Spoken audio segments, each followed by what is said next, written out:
hit record here. All right.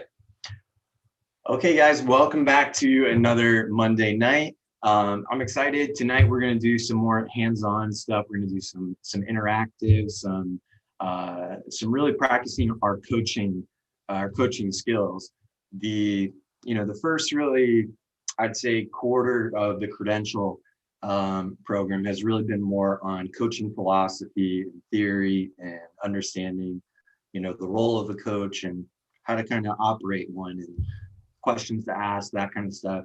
And now we're going to take it a step deeper and go into, actual coaching and hopefully you guys have a chance to do that as well. So that's what's happening tonight. Let's go ahead and pray. Father, thank you so much for the love that you have for us. Thank you for all of these Christ-centered coaches and the vision, the calling that you've given them. Father, I ask that you would open our hearts and minds, that just the real, the authentic comes through tonight, that you give us the tools, the aha moments, the realizations of how we can create breakthrough in the lives of others with you. I ask that, Holy Spirit, that you would just quicken us when we learn things or hear and see things tonight that we can use and practice in our lives and business. We welcome you, Holy Spirit. We ask that you take over, that you would be in control. And we begin in your name and in your presence, in Jesus' name. Amen. Awesome. So, got a few announcements for you guys as always here. Tonight, we have Coach Steve training with us. Whoop, whoop. Steve in the house. Always love these nights. Prepare to get real. Some announcements. So, this is exciting. We have a new team member. Her name is Esther. I'm totally going to butcher her last name, so I'm not even going to try right now.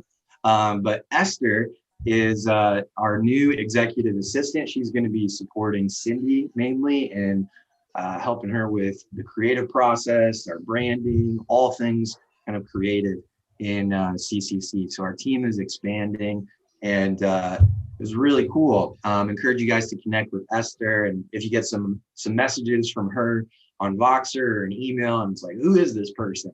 Esther is a legitimate member of the team now. She's a sweetheart. She's from the UK. Not sure how long she'll be here with us. The Lord told us she is a princess and training to become a queen. I was like, wow, that's pretty darn cool to hear from the Lord. And when we shared that with her, she's like, I can't believe you're saying that. Like, she had other people saying similar things. So that's exciting. All right, a little update for you guys on the retreat. So here's the deal. I was saying I'm going to have more information for you guys this week. And I was ready to pull the trigger and, purchase our retreat space and do all that. And the Holy Spirit kind of stopped me for a second and reminded me of the vision that he's given us of having the Kingdom Camp and Conference Center and having an actual retreat place where our coaches can hold events like this and not, luxury homes in Florida, which is great. Who wouldn't want to go there? But Holy Spirit is reminding me that we want to stay in line with the vision. And he started giving me pictures of it really clearly, what he kind of wants for this retreat. So just know that we're going to do something more of like a kind of like a lodge style, more like wilderness retreat style, but still not camping or glamping. Like we'll have nice rooms and all that. So just know that that's kind of the shift that is happening to be more in line with the vision the Lord has given us. So exciting. I'll let you guys know more on that as soon as I can. Like I'm seeking God for clarity there and finding, hey, where do you want us to go? Show us the center. So we're pretty sure we'll have that very soon. Repay, who was here from last week for a second? Who saw last week or saw the replay? Awesome. Okay. So last week, I don't do this too often, but I highly recommend you go back and watch last week's training. Do you want to get some traction in your coaching business? We talk about things about ownership, responsibility, It's some real talk. So I encourage you to intentionally carve out some time and go back and watch last Monday's training. It's not one that you want to miss. And think about it. How often do I bring up trainings from the week before to watch again? Not too often, right? So Asana is our project management tool. Some of you may have gotten the invite. So what you want to do is look in your inbox, search the word Asana, ASANA. And if you haven't gotten one of those yet, you can send a support ticket in, support@ChristCenteredCoaching.com. Or it just means Shem hasn't finished sending out all the invites yet. But we'll do some more deep dive into Asana next week and show you guys how your coaches are going to be using it along with you. And we'll just keep getting better and better here at CCC. So those are all the announcements and invites that announcements and news that I have for us tonight. Mr. Krivda, Coach Steve.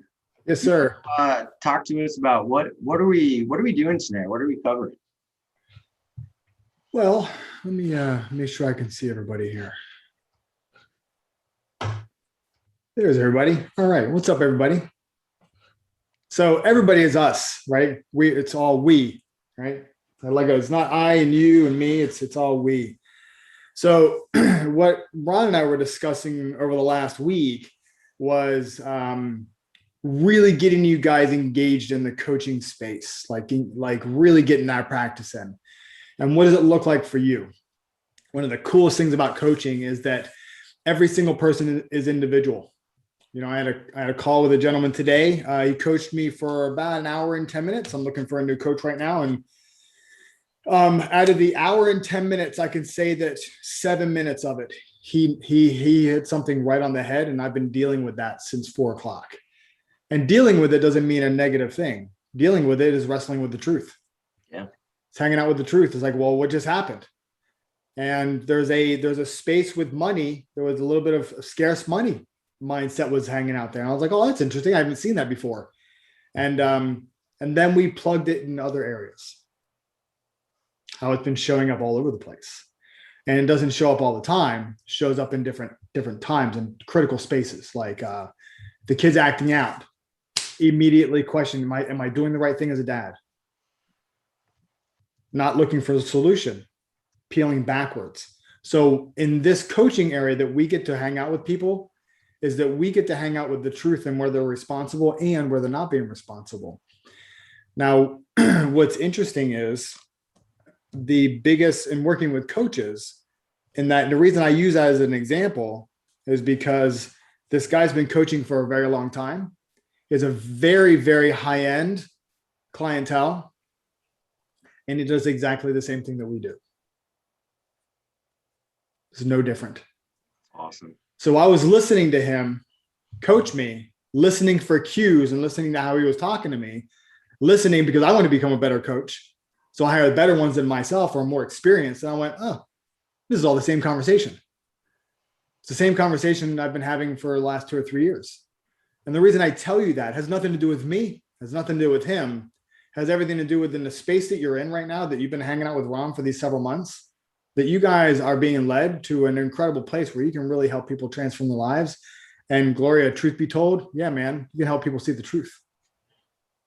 So what we're going to go through tonight is Ron had such an awesome idea. He's like, hey, man, so we've been teaching philosophy. We've been teaching people how to coach. We've been teaching them the questions. Like, what do you think about doing some coaching in the group and what that would look like? And Ron laid it out and we're filling in the details. We filled in the details over the weekend and I'm really excited about what we're going to do tonight. In fact, thanks for the slides, man. It made me think of another stuff.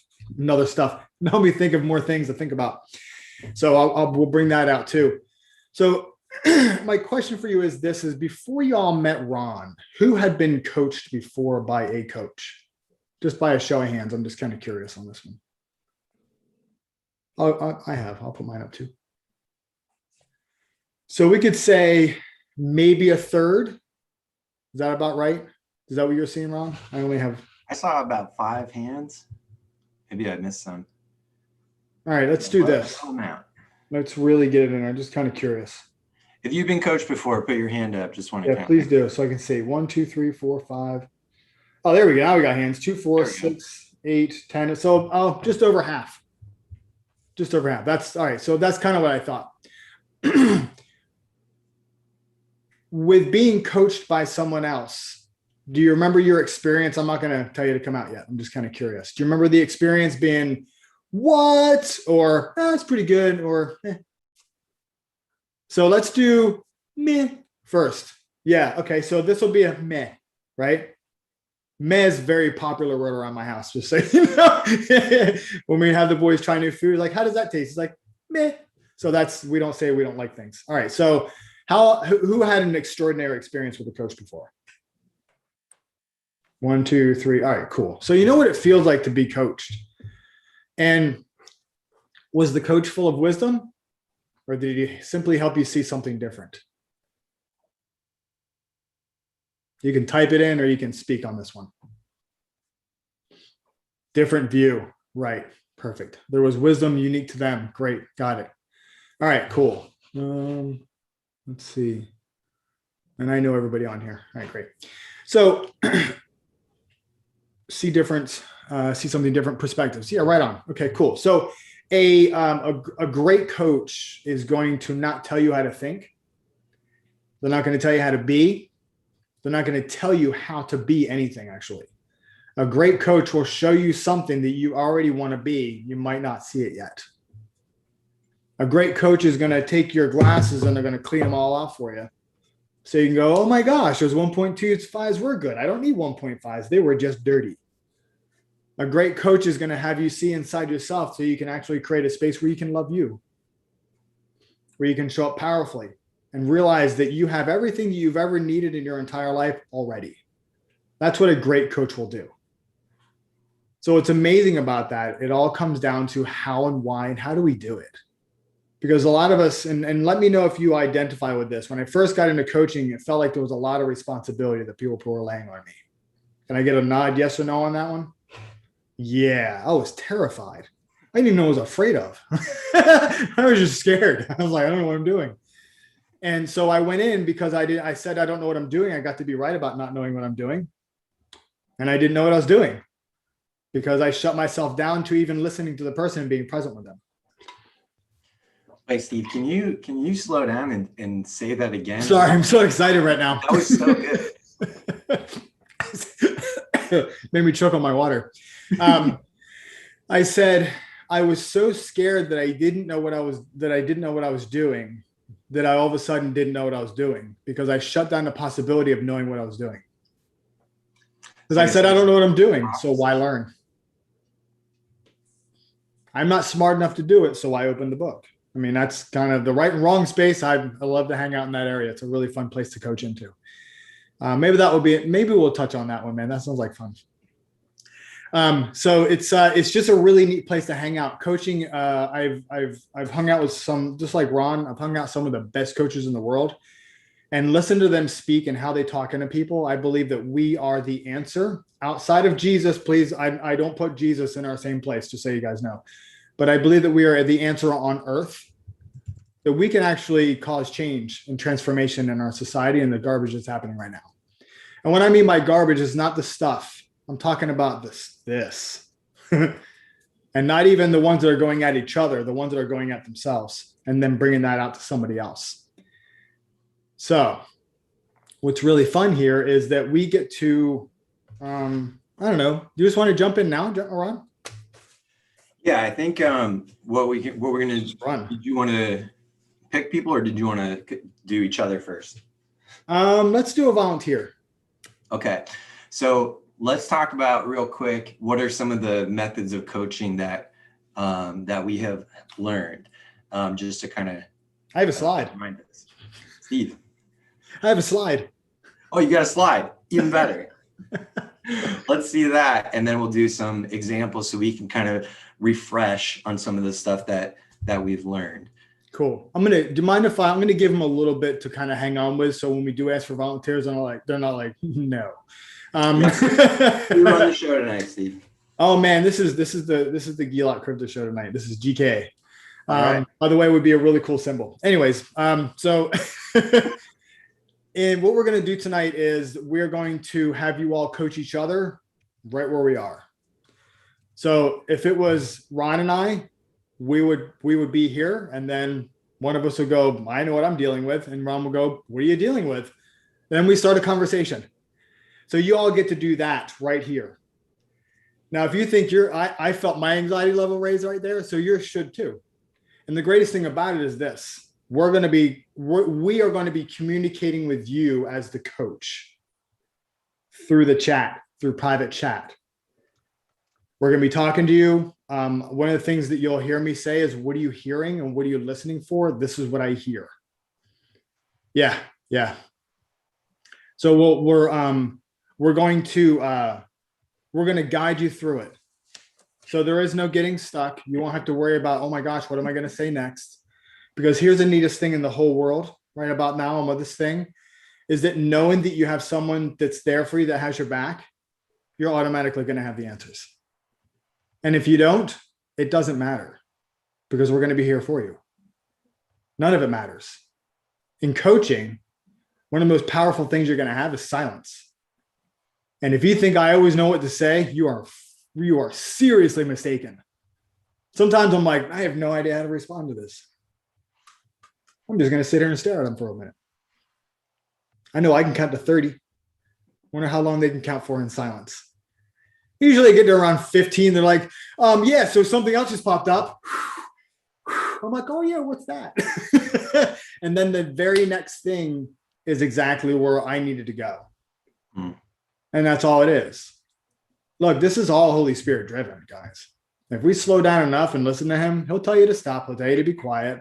He'll tell you what to say. He'll tell you what to answer. Absolutely. He'll tell you what to call them out on. And you know what? It's okay. One of the hardest things I had to say to somebody recently is, where are you not being responsible in this situation? And that's difficult to ask somebody a question. However, if you don't ask them that question, how are they ever going to be responsible in that situation? So this will be fun. Don't worry. It'll be a lot of fun. So let's do this. Oh, cool. We coached with the Holy Spirit. That's funny. You typed that. Ron sent me the message. So what I'd like to do is let's choose somebody now. Who's dealing with something? Everybody's dealing with something. All right. Awesome. Jessica, you and I have been having some fun Facebook Messenger stuff. Hey. Hi. Hi, how are you? I'm good. How you doing? I'm doing good. Wait, little real nervous. quick, can we just give a round of applause for Jessica for being our first volunteer? Yep. I was getting ready to acknowledge her for that. Awesome. Coaching, like, Thank you. way to be pulled by the horns, Jessica. Yeah, man. There's the Holy Spirit pulling me by the horns. It takes courage. I felt it. Felt them in me, pushing me. So I got to do it. All right. I'm a note taker, so you'll see me taking notes. Is that cool? Yeah. Great. Thank you. Absolutely. All right. So what's up? So, what am I dealing with? Mm-hmm. Just procrastination. Sure. Yeah. And that's because of fear of putting myself out there.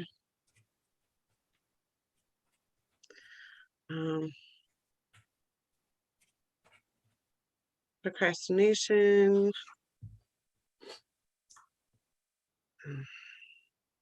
Yes. Two quick things. Can we put ourselves on speaker view so I can see you and you can see me? Yeah, I can do that. So, okay. Because I only want it to be us.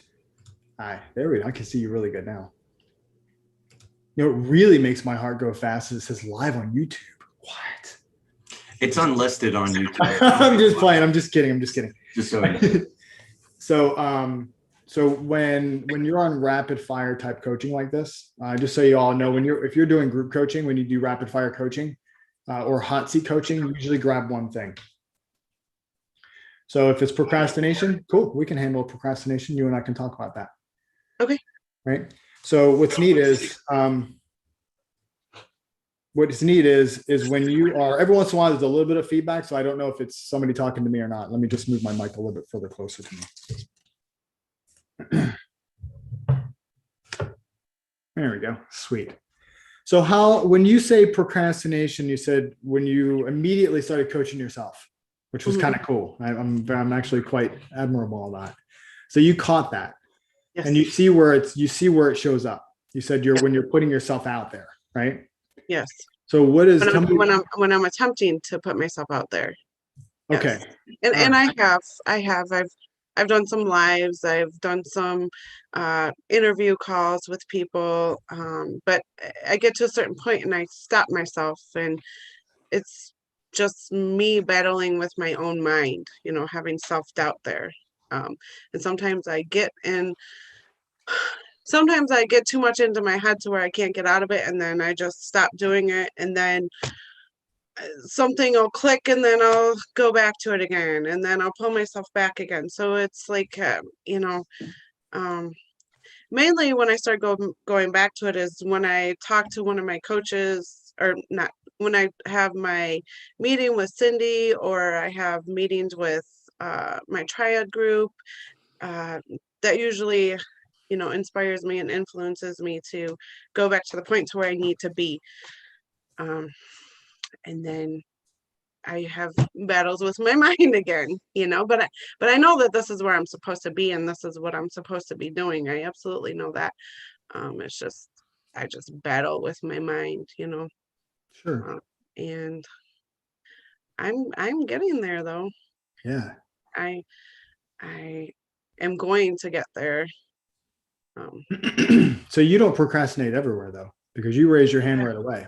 Absolutely not. No, I don't. Cool. No, I've actually pushed myself through my anxiety throughout my entire life. I've faced a lot of fears throughout my life. Emotional. Okay. But I used to have really bad social anxiety, and I pushed myself to get into sales, because that's currently what I'm doing right now. I've had, quite a few sales jobs, and I did it to face that fear, to just put myself out there. And so, yeah. And this right here is what the Holy Spirit wants me to do. So I gotta do it. He put me here. So, yeah. Good, man. That's a good thing to recognize. That's awesome. So first off, thank you for being so open with me. I know that everybody's watching, but I only consider it you and me. Yes. Okay.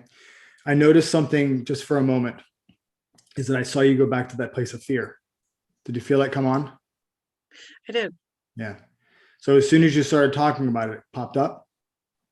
Yes. Okay, good. Sometimes I don't emphasize my last word as a question. Sometimes. Yeah, it did. I felt it You'll right see here. you'll see me listen. Right. So when you did feel that, you said you felt it where? Right here. All right, cool. So you said that you had mentioned that you go to these other groups, right? And you get inspired to be where you need to be. You said, I get inspired to be where I need to be, right? Yes. So, and of course, class, every night class, and our Thursday night discipleship classes as well. So sure. So who are they allowing you to be? When you show up to those classes, you're creating an allowance or a space where you can be a certain person. Who's that?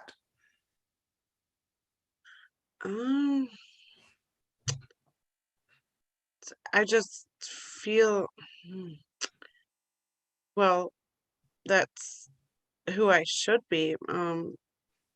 The coach that I need to be, I guess you could say. I just feel comfortable and confident with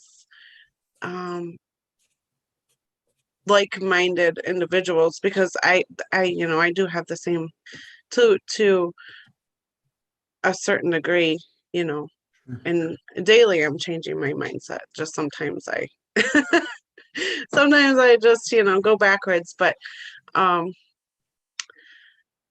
I just feel like, more confident, more, they just build my confidence by the things that they say and, just root me on and, just letting me know that I can do this, you know, just cheer me on.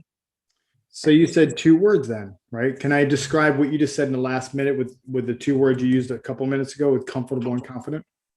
Sure. Cool. Is that cool? Yes. Yes. Awesome. So one of the things that's really powerful is that you're very aware of who you are and where you are and what you're doing. It's really strong. Most people have no idea. So I hope you acknowledge yourself for that. So way to go on that part of the journey, right? So when you're taking a look at being confident and comfortable, where else do you feel that you are that person? Being a mother. Mm. I mean,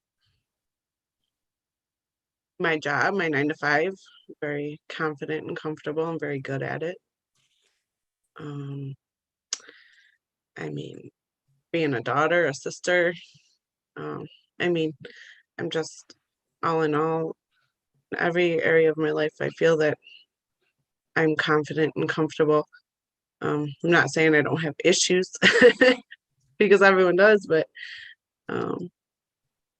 Real quick, yes. let's leave that part out. You just Okay. tell me how you are. You know what I Okay. mean? Yeah. We tend to, as a society, because especially now, if you're talking good about yourself, people are like arrogant. Yeah. Yeah. Why don't you just allow yourself to toot your horn for a few minutes? Because Okay. being a mom, I don't know about you all, being a mom, hardest job in the world. It absolutely is. And I'm a single mom. Good night. Single mom, Yeah. yeah. And I do pretty much 99% of my own too. So yeah, it's All right. Beautiful. fun. I may Say the type least. something. I may type into the chat from time to time. I need you not to watch it because I'm letting them know what's going on. Is that cool? Yes. Beautiful. So now that we're here, I need you. So what I just typed was this. I need you to see that you are already comfortable and confident.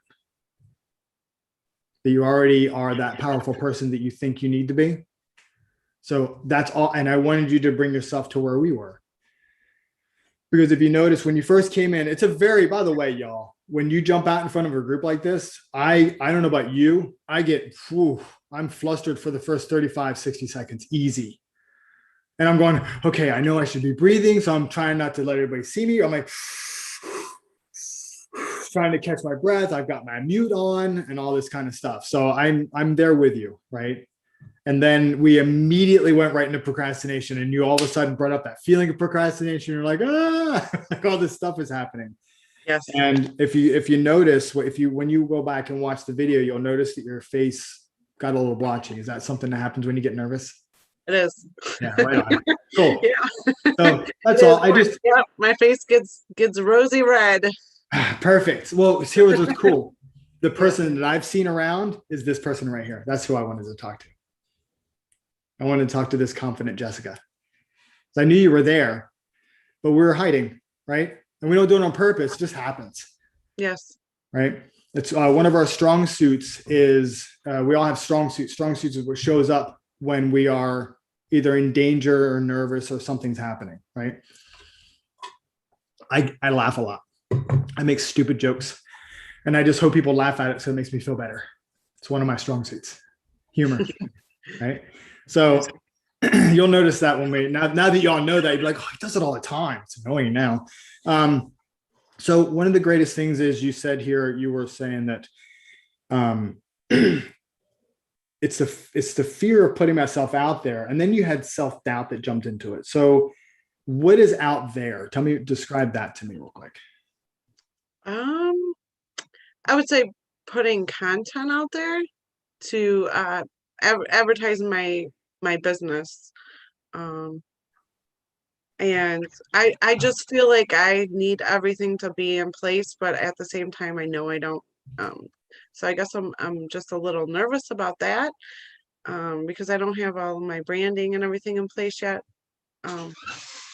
So I feel like, hold on one second. Sure. You're gonna have to be quiet because I'm meeting right now. Okay. Can I go to her? Get something? By myself on my bike. You can, yeah, go ahead. Ride your bike up there. Sorry about that. This is my daughter. No, it's in my purse. I apologize. Okay. See how quick moms fight, or how quick moms fight for where they are. Bam, 20 seconds, right back here. All right. So, So being what did so I was gonna anytime you see me do this, by the way, if you see me put my hand up like that, it just means that if you could finish your thought, I want to interject something.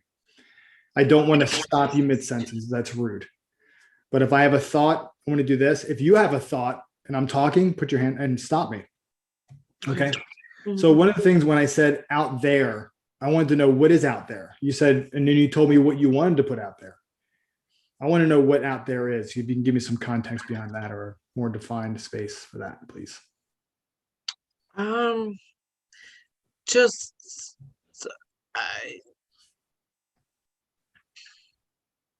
I guess putting more content out there, Facebook Lives, YouTube,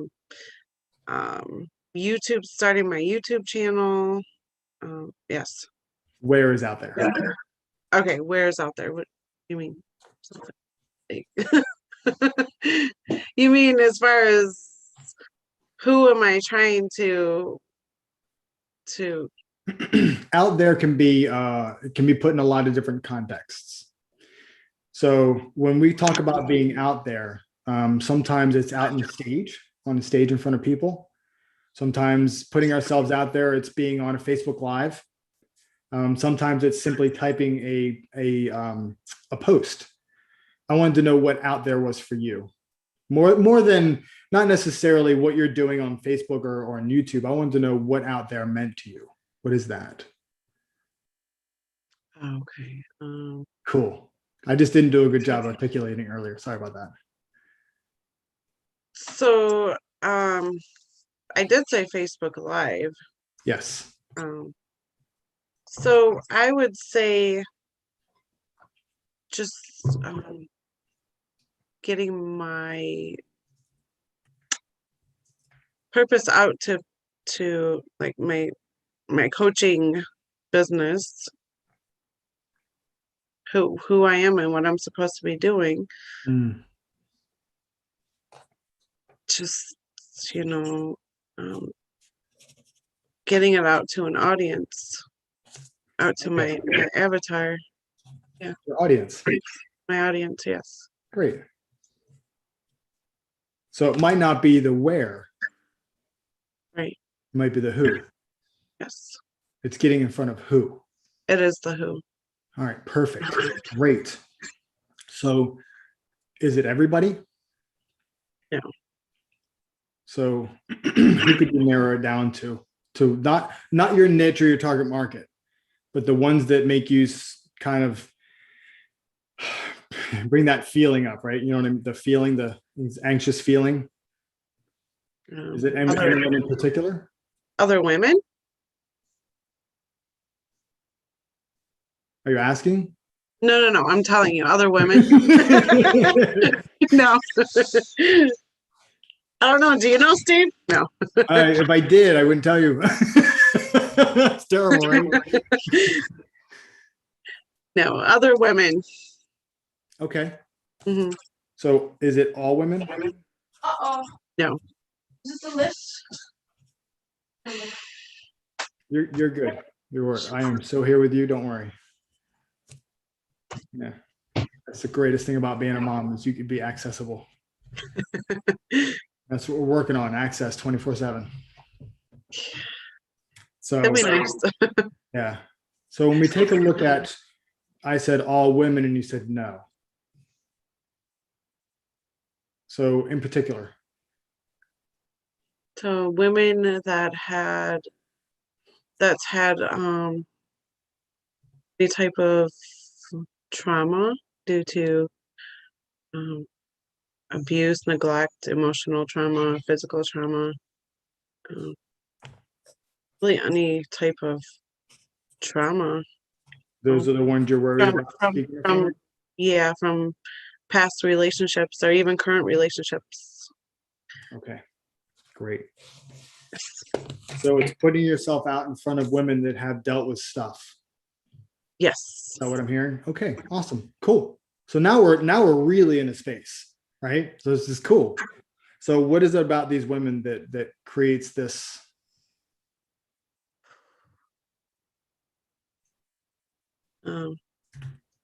I just can relate with these women.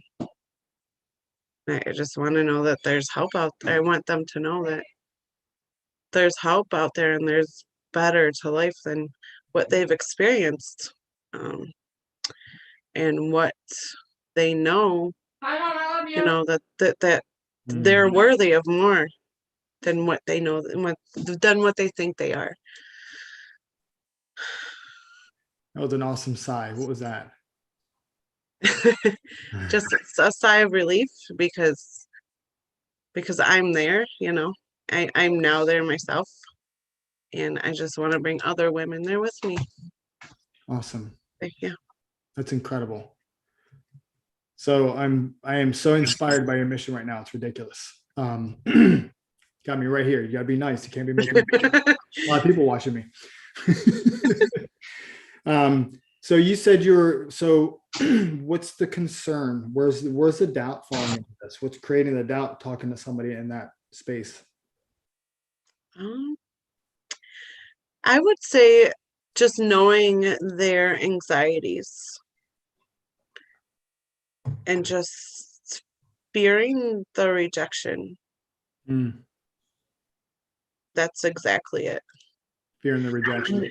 Fearing the rejection, just knowing their anxieties behind what they're feeling and fearing the rejection that I feel they're going to give me. Can you define rejection real quick so I understand your definition of it, please? So them just rejecting me, reaching out to them, you know, not wanting to hear what I have to say or what I have to bring to them, you know, because they just have that fear and anxiety of change, you know, because change is not easy. We all know that. So, but I mean, step by step, you can definitely get there. All right. So there's a couple of different directions we can go with this, Jessica. Both are very effective, right? So when I hear you talking, because you have a very similar personality to me, I listen to how I'm listening to how you're listening to me. That makes sense? Yes. So you and I have a lot in common up here on how we think, right? So the conversation that you're having in your head about what's happening or what you feel is happening, about going live for these women that have been through very similar things that you've been through, is powerful. It's a powerful conversation. Yeah. Yes. Okay. Who's that conversation about? What do you mean? That conversation that you're having right before you hit the button live. Who is it centered around? Right before you don't. It's centered around me, around my own self-doubt, my fear. Yeah, my own anxiety. Right. Yes. So in your massive want to help other people, you're wanting to serve and give and love on these people. Your image of what you think they're going to think of you is right in the way. Is that what I'm hearing? Yes. Okay, cool. So what do you think of me?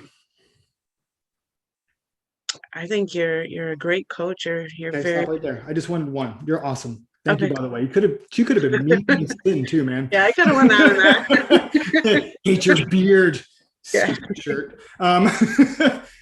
And if I asked everybody on here and everybody would give me a different opinion, right?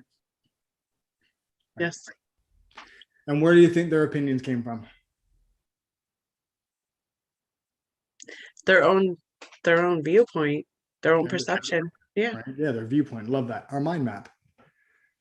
So if all of my opinions came from my background before I knew you, and all your opinions came from your background before you knew me, what does my opinion have to do with you? Absolutely nothing. Right. One of the things that we really do good at, and I am in this, by the way, we're all in the bucket. I'm in the bucket with you right now. Okay. So when I talk to you, I'm talking to me because I told you we have a lot in common up here. Is that when people speak, we act as though and feel as though it's directly at us and has nothing to do with who we are. Because I could say, you know what? Sounds like you're a selfish jerk. I could say that. And it would have nothing to do with you. Nothing at all. It's my perspective on the world and how I think things should and shouldn't be. Now, if you really want to know my opinion, I think you're an incredibly caring, loving person. Otherwise, you wouldn't have put your hand out and sacrifice yourself for everybody else. Thank you. So that, in my book, is huge. So what I would take a look into is this. Now, we're going to go a little bit deeper on this part because there's no way I'm leaving Jessica hanging here. Is that this? When you felt that discomfort, I almost said pain, it's not pain, but you felt the discomfort, you said it was in here, right? Yes. Take a deep breath in for me and just exhale it out. Put your hand where it is and breathe it out. Right? And tell me, when's the last time you felt that? You can leave your hand right there. I just put my hand down for a second because I'm sweaty. You can leave your hand up there. I'm sorry. You froze for a minute. Okay, no problem. So you said you felt this here. I'm going to put my hand down because I'm getting a little sweaty. But for you, leave it there for a moment and tell me the last time you felt that. Felt anxiety? The feeling that you feel that when you said procrastination in the very beginning of our conversation, you went immediately there. That feeling there. Well, when's the last time you felt that?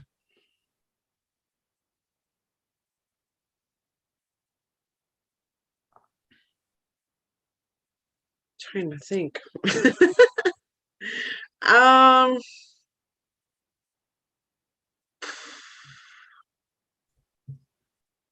So I would say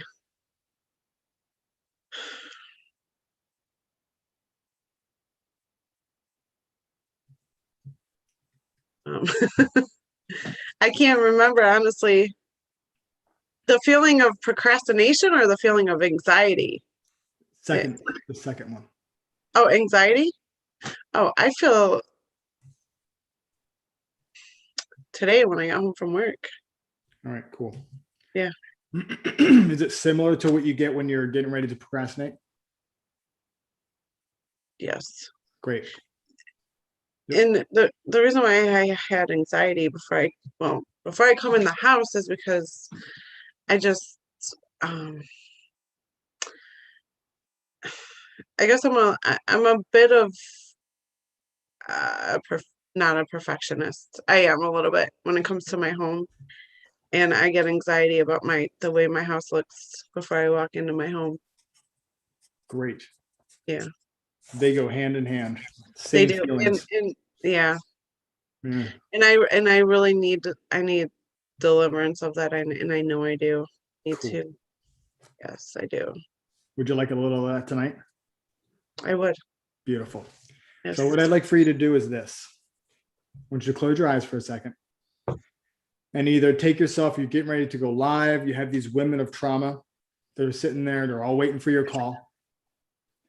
And or you're walking into your house and that feeling comes up immediately. Like, just kind of give me a nod when that feeling pops up for you.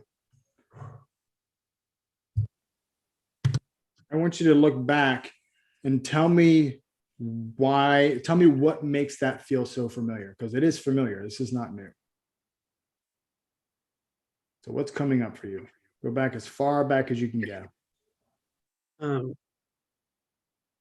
my mother. The way that my mother used to be as me being a child. I mean, she's still a very anxious person, so it definitely stems from her. Is she the one that's like that, or does she project that on you when she's like that? I mean, she used to be like, I mean, she still is a perfectionist, and she would get really high anxiety and Okay. when we were small, up until I went to live with my grandmother. I remember that. And I don't have very good memories of my mother, unfortunately. But yes. Okay. I heard you say expectations. Right? Okay. So take a deep breath in and exhale and come back. Beautiful. That was awesome. By the way, thank you for that. It's not always easy to do something like that. Sometimes it brings back some really interesting feelings. So I was listening for something because there was something missing in our conversation. And what was missing was there was something drilling down further. In fact, this is all from you. Okay. And I'm drilling it down, looking for something. What I'm doing is listening. I'm listening for how you're receiving. I'm listening for the underlying words. And there was something else happening. And here's in procrastination. By the way, this is for everybody. In procrastination, we are in a fear of right and wrong. We are worried about offending people. We're worried about looking wrong and looking bad, being wrong. Am I going to be right? Am I going to just fill in the list of stuff? In other words, am I going to measure up? Right. Right. By the way, anybody else? Because I don't want to be just Jessica and I. Okay, good. So there's always a place of expectation that's created somewhere. And there's an expectation, usually a very high expectation. And when that high level of expectation is there, it's usually not the other person that created it. We did. When I was growing up, my dad's military. His dad's military. My mom's dad was military. Kind of went down the line. And I don't know if you've ever been in a house with somebody that's been in the military before. It's a very different way.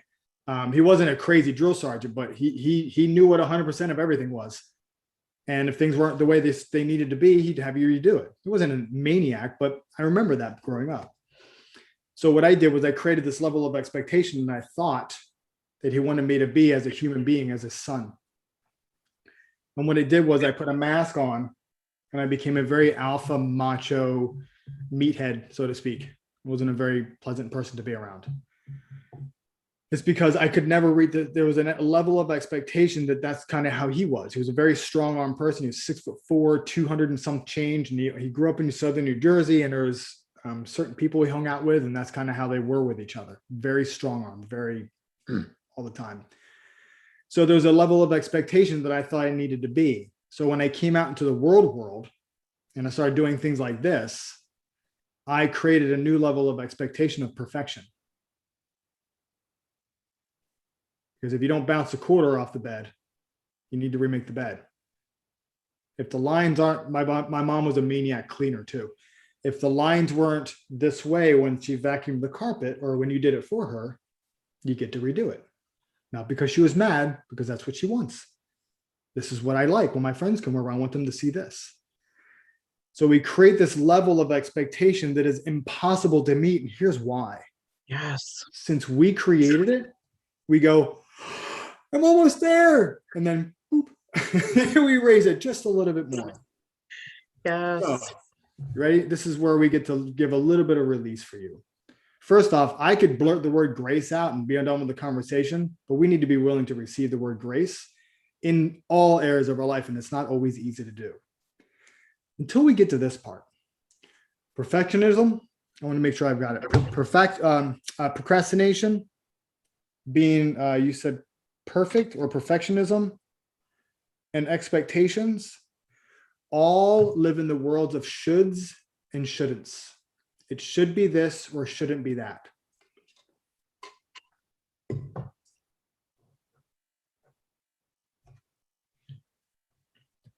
Since we make up the shoulds and shouldn'ts, is there really a should and shouldn't? No. Your should and shouldn'ts are different than my should and shouldn'ts. We probably raise our kids up differently. Doesn't make you right or wrong or me right or wrong. We just do it differently. We should raise our kids. That's the bare bones minimum. Not everybody does. They give them to somebody else to raise. You shouldn't give your kids away. We know that as people. However, sometimes that happens, and we know that. So if we're living in the worlds of should and shouldn'ts, rights and wrongs, and since we make up all the right and wrongs, because it's our morals, ethics, and values and truths and beliefs, we create rights and wrongs, right? From all that stuff that we know in our life. We also know what we should and shouldn't do according to our morals, ethics, beliefs, stuff that we've been through. Except for, since we're in a world of should and shouldn'ts and we're completely making the whole entire thing up, then there is no should and shouldn'ts. Is there really, outside of Jesus, of course, is there really a place of perfection? No. No. I love that sigh. When we remove the right and wrong and should and shouldn'ts, what does it allow you to, who does it allow you to be? Can you say that again? Yeah. When you remove the right and wrong and the should and shouldn'ts, who does it allow you to be? Your genuine self. Yes. Right out of the park. Yes. And if you showed up as your genuine, authentic self, then who could you be when you do your Facebook Lives?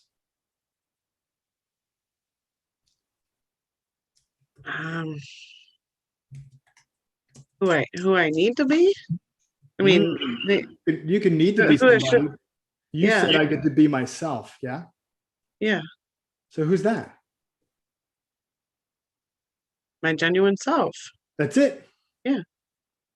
And is that genuine self? Because now here's where we get to bring God into this conversation. Do you believe there's a grand scheme of that God has created for our earth? Absolutely. Right. Are we part of that Yes. scheme? Are we part of Yes. that plan? Yes, we absolutely are. Are you Yes. always in the right place all the time? I am. I am. So if you're always in the right place all the time, according to God's grand plan, and you're showing up as your genuine self, and you remove all the devil's right and wrongs and should and shouldn'ts, could you show up for your people?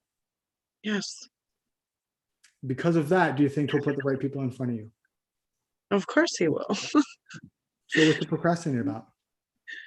It's a good question. There's no answer to that. There isn't. Mm-mm. It's a really good question. Right on. Awesome. Yeah. It really is all in believing, and I do believe. I mean, I absolutely believe. I just,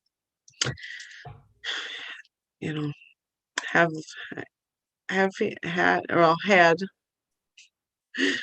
because I'm going to be delivered. Yeah. So here's what you get to do.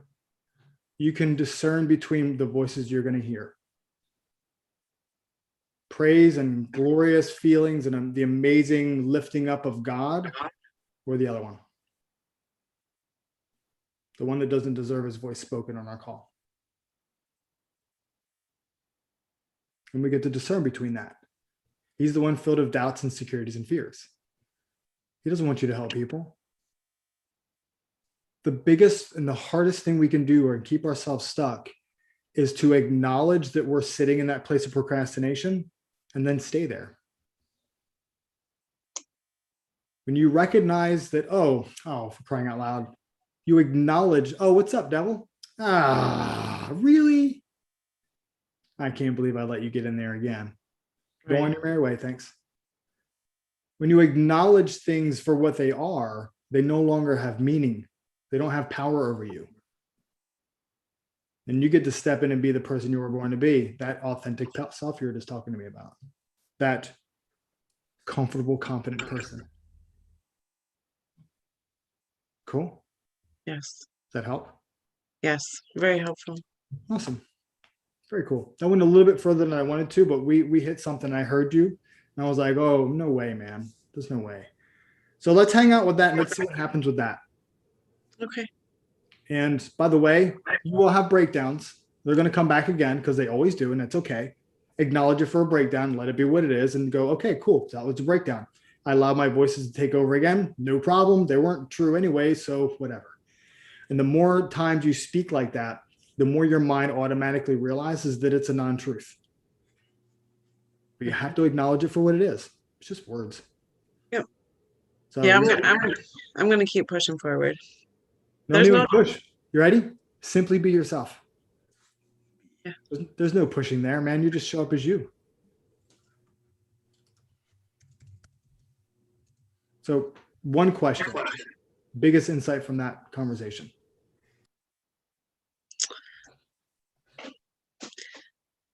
Is to be my genuine self and to just believe that I can do it. Just believe in myself, you know.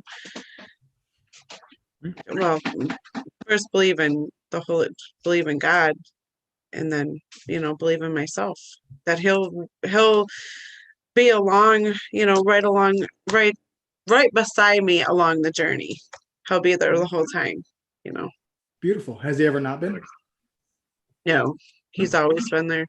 So, Even through my darkest moments, he's been there. So, I mean, he's always, in many ways, proved himself to me. So, you know. cool. Thank you for that. Thank you. I'm curious. So because of, excuse me, where'd you go? Because of Jessica's courage, who picked up something from that in themselves? Look what you just did, Jessica. By coming out and being confident. That was you, man. All you. So way to go. Round of applause for Jessica. That was really cool. That was powerful. Thank you. So, Can thank I you, unpack Jessica. that a little, Steve? Huh? Yeah, I was gonna say I would have stopped 15 minutes before that, but I didn't want to let Jessica sit with something. Right. No, you definitely did the right thing. Yeah, I couldn't. So I'm out of integrity. I told Ron I would only do 15 minutes. So I'm sorry about that, Ron. I want to make sure I restore my integrity with you. No, this is totally cool. I mean, this is one of the values we hold as Christ-centered coaches is like if the Holy Spirit is moving and you need to go over time with a client or with someone, then you go for it. Cool. Right. It's not about the income we're making, it's about the impact we're making. And by Steve and Jessica continuing to go through, hands up again, how many people did that impact? How many got something from that? Did me too, man. Yeah, me too. I wrote it down around here. I got clarity on one of the reasons I experience anxiety, and listening to Jessica work that out. So notice for a second, I want to unpack this a little bit. Notice, what did we start with? Jessica said procrastination, right? Was it really procrastination? Nope, right? It was deeper. And you guys notice the questions that Steve kept asking to go deeper with the question, with people. Things like, where does that come from? Tell me more about that. And just asking like very curiosity producing questions. Right. So he's pulling it out of her. Here's the thing about your clients. They have the answers in them.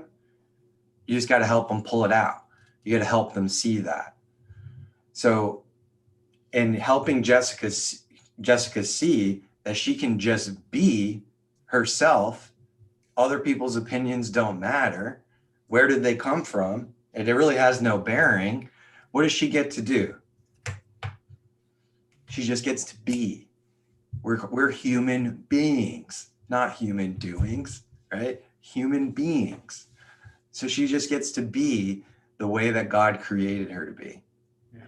So for your clients, getting them to that place and there's all kinds of things that you can do with this. This was like one area, but getting getting a client to the place where they can be their genuine self, their authentic self, and be comfortable 100% in their own skin, man, that is absolutely life-changing, transformational.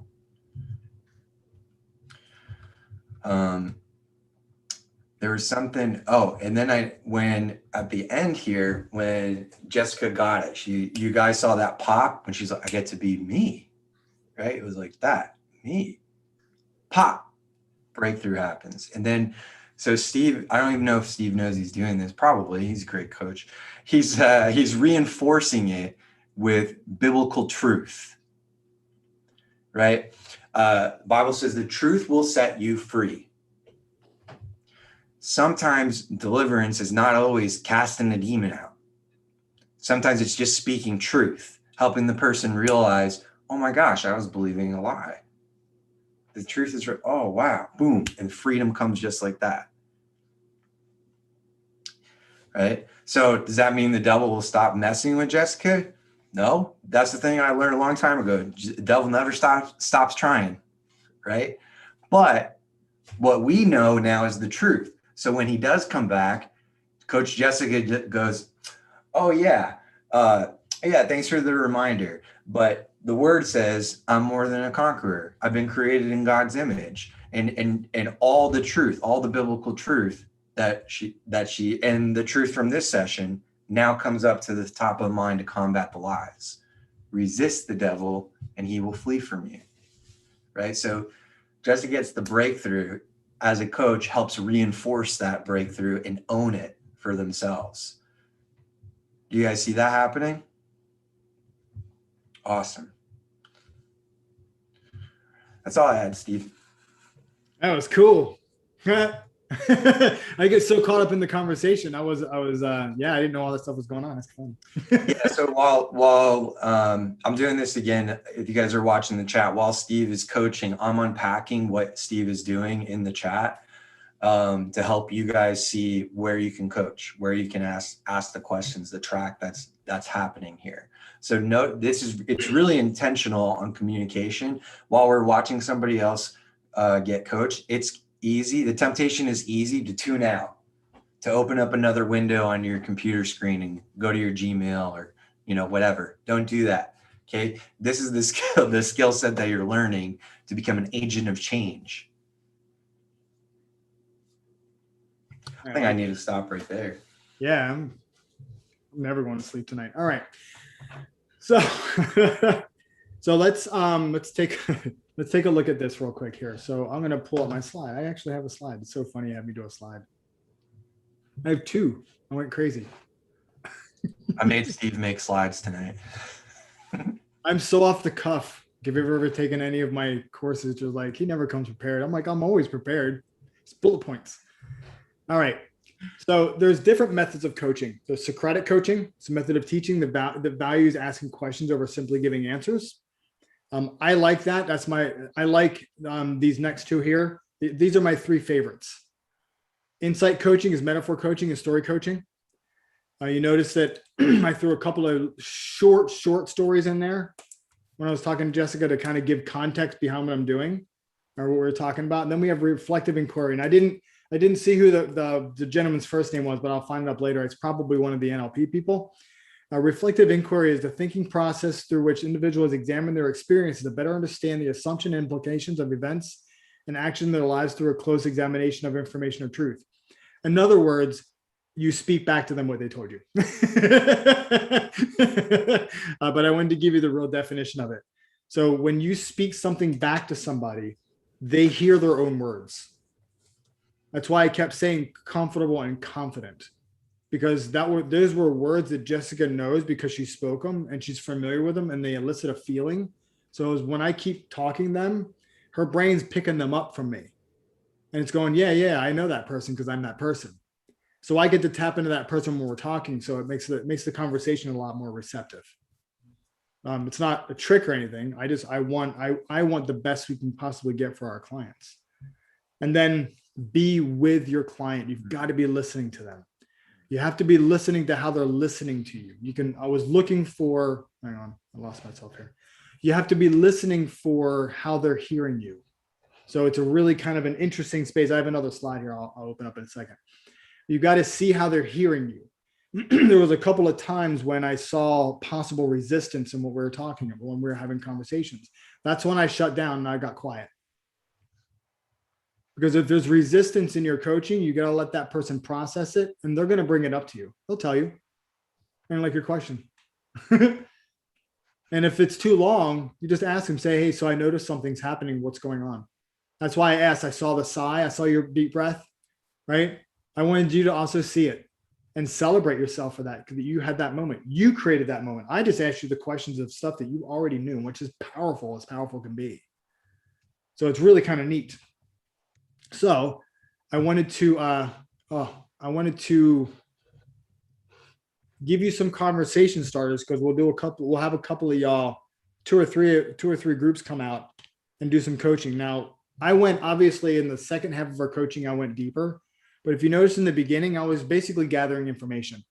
Mm-hmm. That's all, just gathering information. And eventually what happens is they're writing their own story out for you to read. And every client does that. My coach last time, at 4:00 today, did the exact same thing for me. And he asked me a really neat question that I haven't used in ages. When you're sitting with your wife, Danielle, on December 31st of 2021, you're reflecting back on the year, what are you going to tell her? I was like, oh, it's a good question. I don't know. So I had to put thought into that. I'm like, I'm not sure. I was like, I'd like to tell her, let's go to Paris.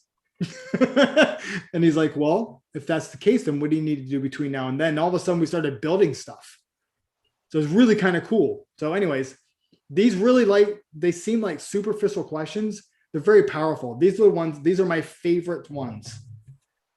What is in your, actually, I'll open them all up. Whoops, psych. There we go. So what is your intention for today? Like, what, in other words, what do you want out of the call? What is your intention for being here? Every single one of your clients should always, always, always come with an intention, even if you've been coaching them for years.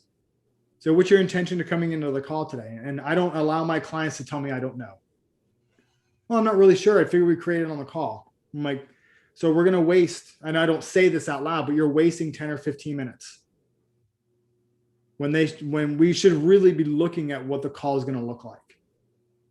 Because because the worst thing that can happen is they come in with an intention and we put our intention into the call. We don't want to do that. I always have 3 or 4 things I can work on with somebody if they get stuck somewhere or whatever. Those are just my tools, and it's just questions. So you always want them to have an intention. If they say, I don't know, say, all right, we'll create it. And if it's the last one, you can mirror the first and the last one together. If you left this call with one thing today, what would that be? And that's what he asked me. And a different variation. And I asked him, I said, I'd like to have a spark. So that's what we created. That was fun. What would make this call extraordinary for you? That's a big question to ask somebody. Usually it takes them back a little bit. And what would you like to create today? And this last bullet point was actually supposed to say, what are you dealing with? But apparently I never typed it out. What are you dealing with today? So, does everybody see that? Pretty simplistic questions. Those 4 questions right there will take you in an hour-long conversation all day long. All day long. Okay, I don't know, is never an acceptable answer for your client? No, absolutely not. So,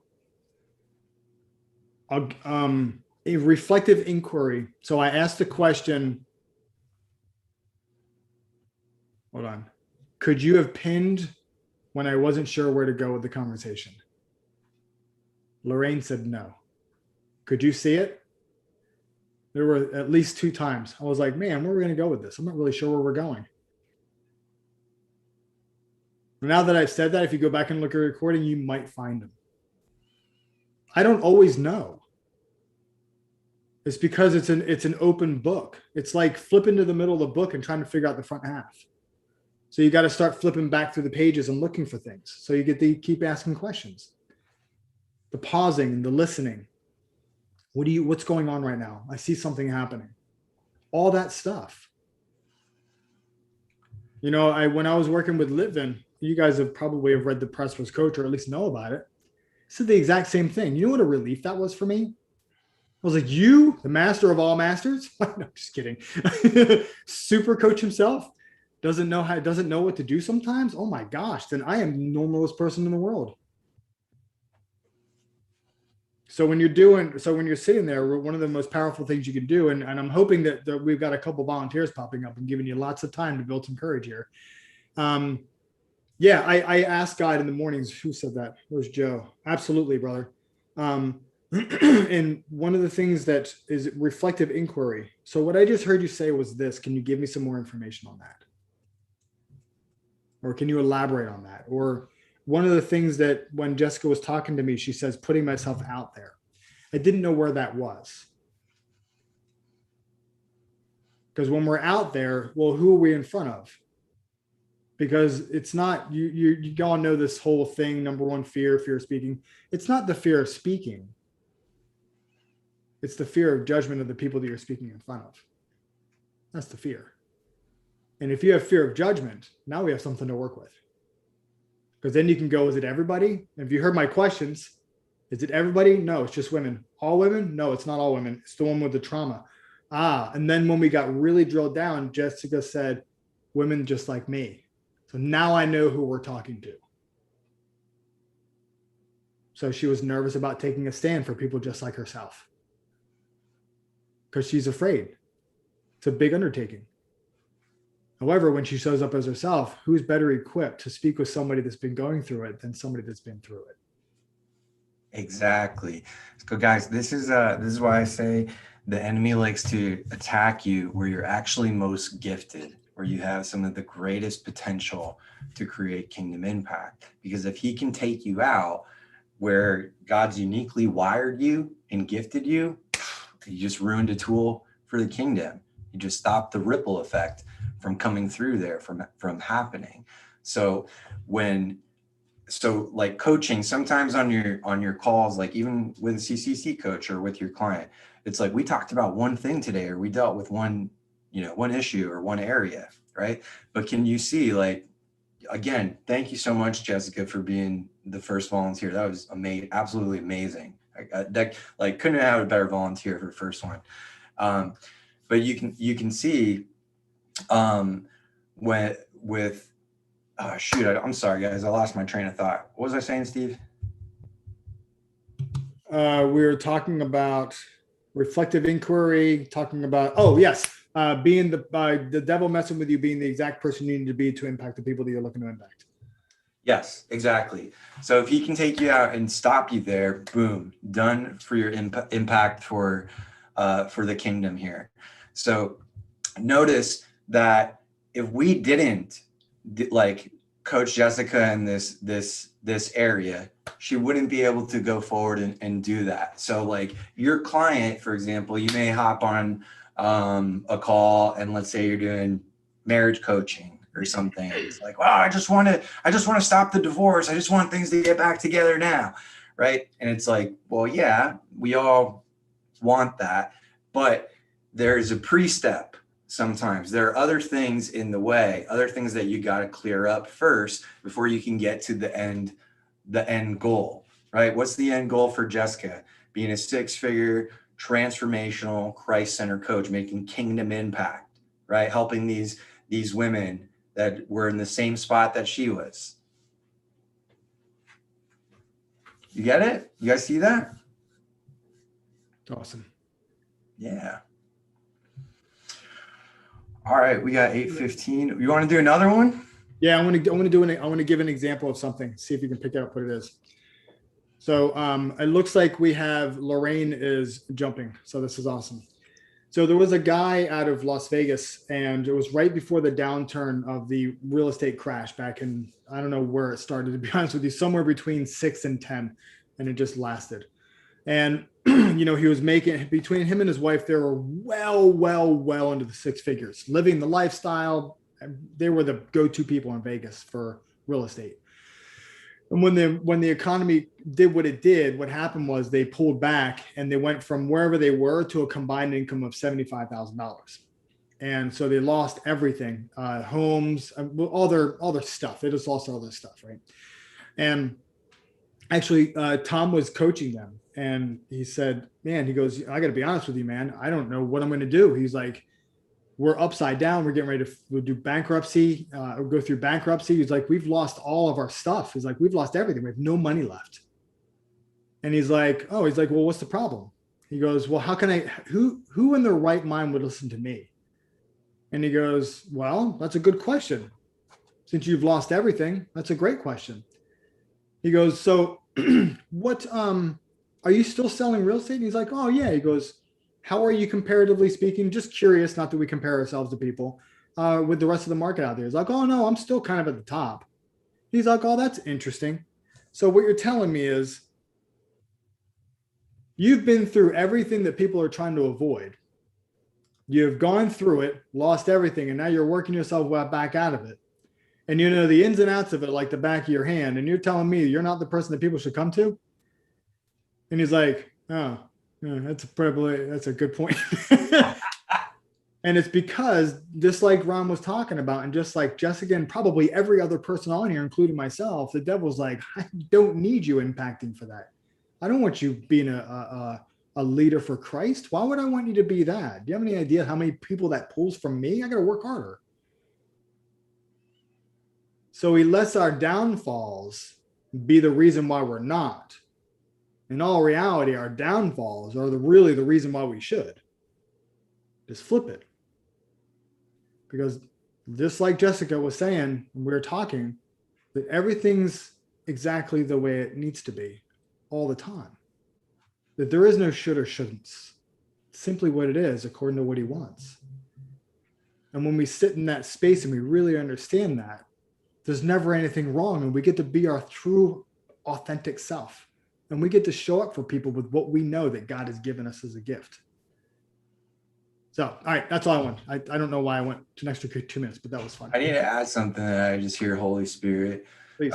Some of you have experienced a wound, and there is a deficiency there. And that's why you're going into this space to coach. You have a big heart. You have love for something that was taken from you. And your calling to coach is filling that. I don't know who that's for. Bless you in Jesus' name. Right on. Right on. So Lorraine is jumping out as a volunteer. So are you being coached? Or are you the coach? Lorraine, I don't think Lorraine minds. She's like, "I'll be either one of them." She's just bold as bold can be. Yeah. I'll be either. Who wants to jump out with Lorraine? All right, Lee. Lee's quick. She's like, pow. I love it. Lee. All right. Okay, so Ron, however you want to set up the screens, because I want them to be with each other. I mean, well, you know that. I don't know why. You just want the two of them, or you want? Just the two of them. That's cool. That way they can only see each other. Okay. Triad, sis. I like it. I mute myself. All right. So who's coach and who's coachee, Steve? Lorraine is coaching and Lee is the coachee. So first thing is first, both of y'all, and let yourself be where you are. Okay. Lee, you're not actually Lee, if you could not look at the chat, that'd be great. And then what I'll do is Ron and I will be talking to Lorraine. However you want to start. I'm muted. Hi, Lee. How are you today? I'm doing well, thank you. So, what is it you'd like us to talk about today?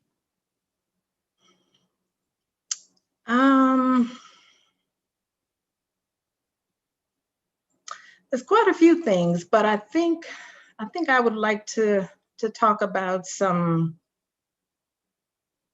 time management issues where my family is concerned, and my coaching is concerned and life is concerned.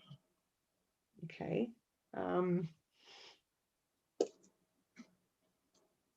I don't know what to say.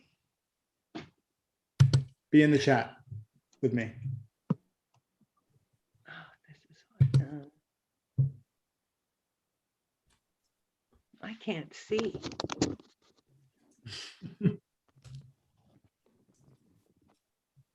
So what time is it you're looking for to get back? No, that's not right. Good question. Good question. Roll with it. Okay. I think just because my plate is so full, I'm trying to do a lot of good things. I need to make sure they're God things. And who are you trying to do these good things for? Everyone at once? Pretty much. Everyone, yeah, pretty much.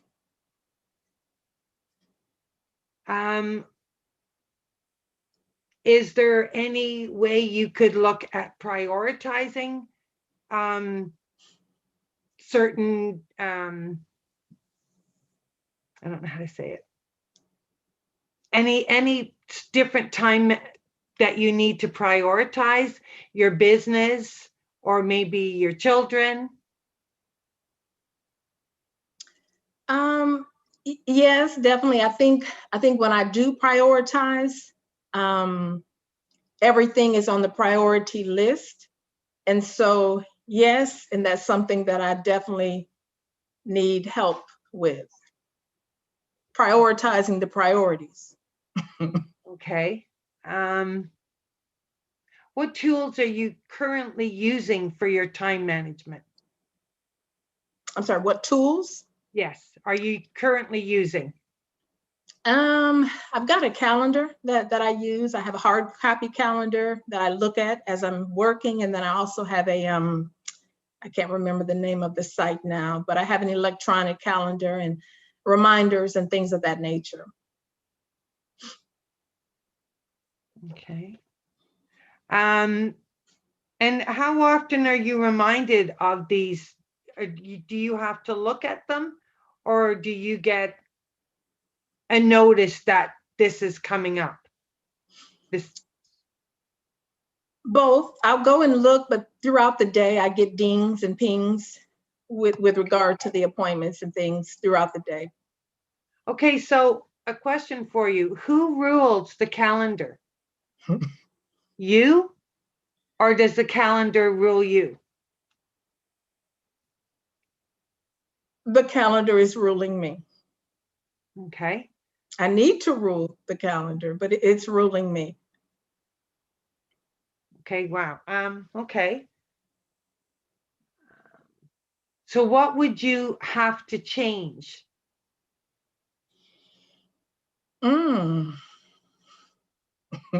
That's the $1 million question. I think I need to change. In fact, I know I need to change the priority list. I need to allow God to give me the liberty to remove some of those things off of my list. So from morning to night, I'm going with that list, trying to complete everything on that list.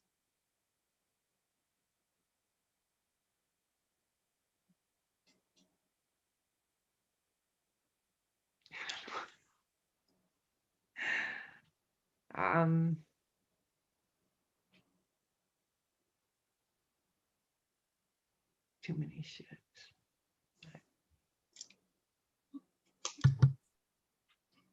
What would you like your list to look like?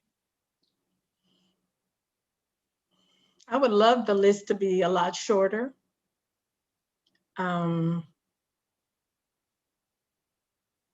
Yeah, I would love the list to not be so exhausting and a lot shorter.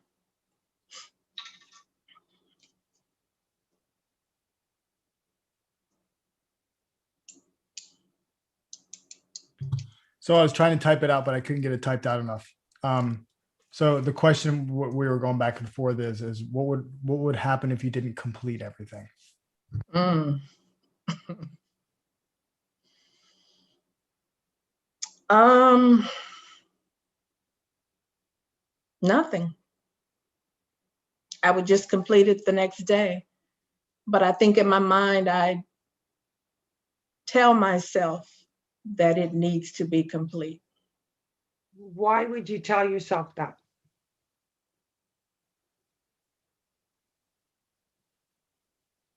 Where does that come from? Mm, in my head, I think in my head that it needs to be complete, and it's not true, but that's where it comes from. It's deep. Okay, so what are you saying to yourself in that moment when you say it needs to be finished?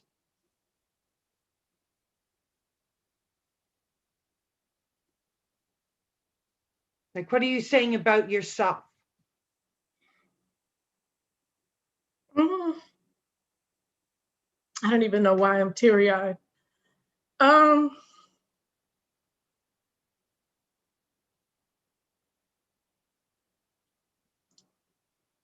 I don't think I'm saying so much about myself as I'm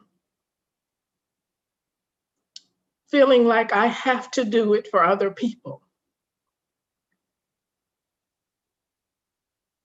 So if I don't complete it, whatever it is, I've let somebody down. Okay.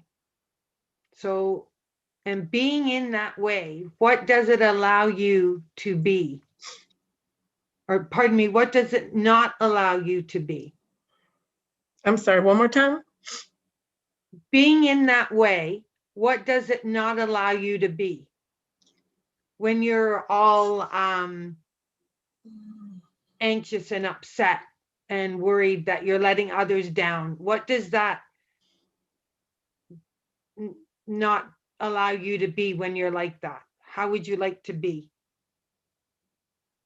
It forces me to get grounded and get peace, even though peace, the chaos and the work and the list are coming at me and coming at me.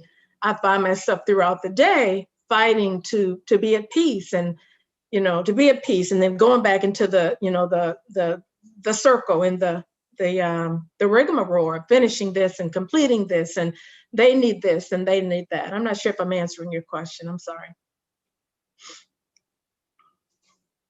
So why do you need to what could you be if you were at peace, or who could you be if you were at peace? Who could I be?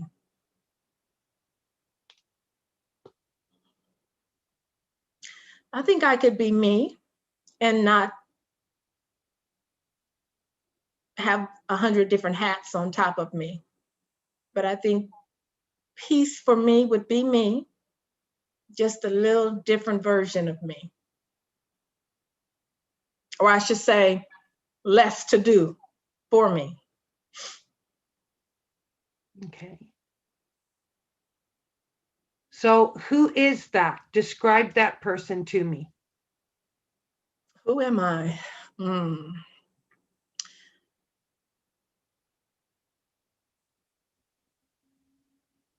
The irony is I was just doing a live and I titled it, Who Are You? So who am I? Now I have to answer that question. Wow.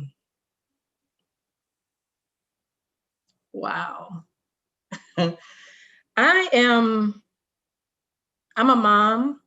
I'm a wife. I'm a businesswoman. I'm an entrepreneur. I'm a loving spirit. I'm a lover of all things Christ. Yeah, I'm all those things.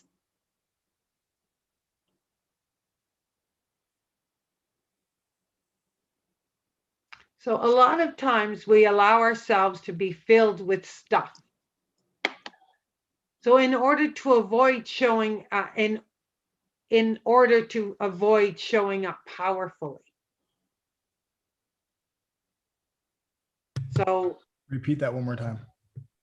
a lot of times we allow ourselves to be filled with stuff in order to avoid showing up powerfully.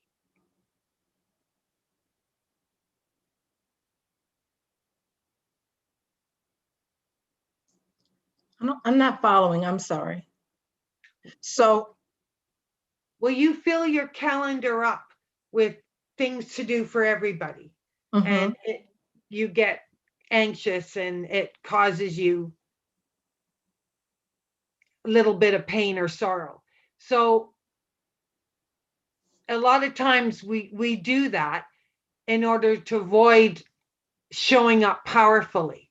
So what does that mean to you to show up powerfully? Am I right?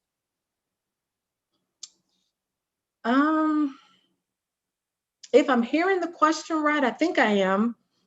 I think for me and my pushing and pushing is to show up powerfully in all those things that are requiring my time. So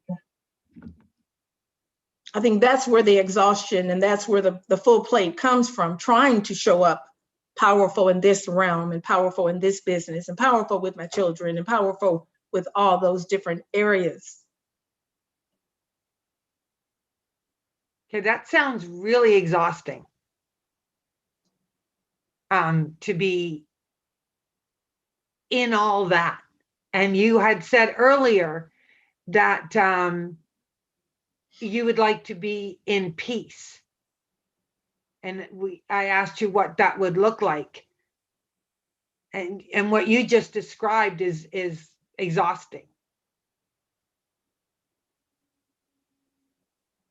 Agreed. Oh, somebody else. So how could you, so who's setting up these expectations for you?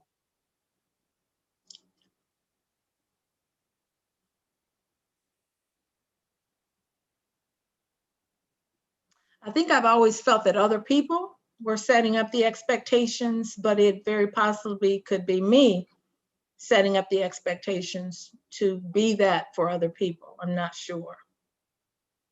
So how would other people be setting up your calendar with those expectations? With their needs, you know, whichever business it may be that, you know, XYZ needs to be done today. And so, you know, then my response is XYZ needs to be done today. So therefore it gets put on my calendar.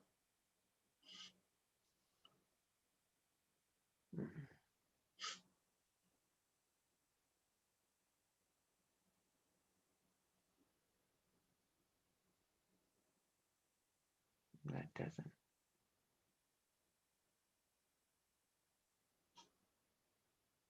So, but we're talking about expectations. So I'm not understanding, Steve. That's okay. I'm going to jump in because I was trying to type to Lorraine real quick. So you're doing, by the way, Lorraine, doing incredible, right? This is really on the spot stuff. So thank you for entertaining this. This is amazing.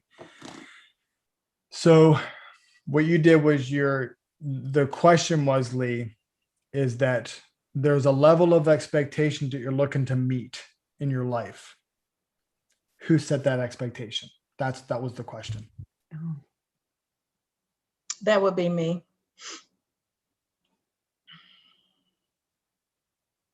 Yeah.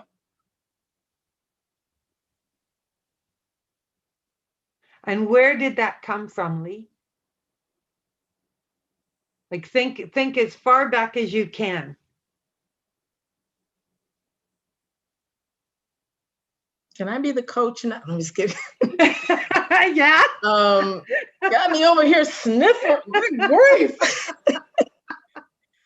Go Coach Lorraine. No, that was comedy inserted there because no, really.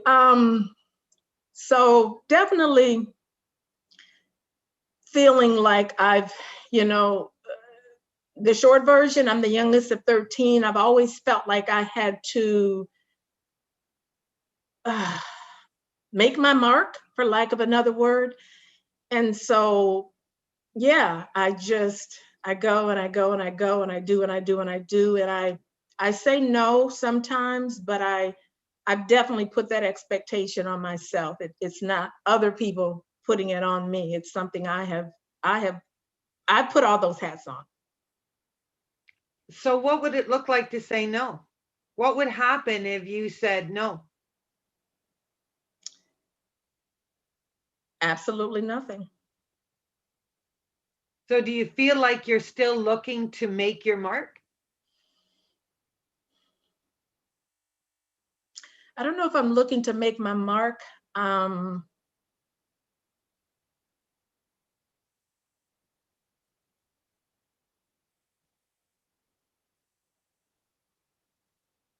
So it is difficult for me to disappoint people.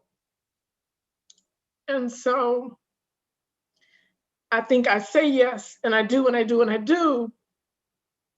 And then I get frustrated because I'm doing it and I'm doing, but I've always had this feeling of, as a child, wanting to please people. So, yeah.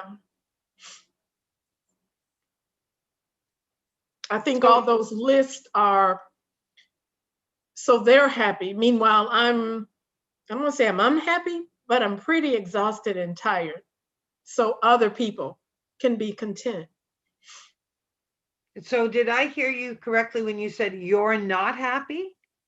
No, I was saying I'm not. It's not that I'm not happy, but I don't, I feel like I'm wired to do a lot, but I feel like I'm overdoing for others. And nobody has asked me these questions before. I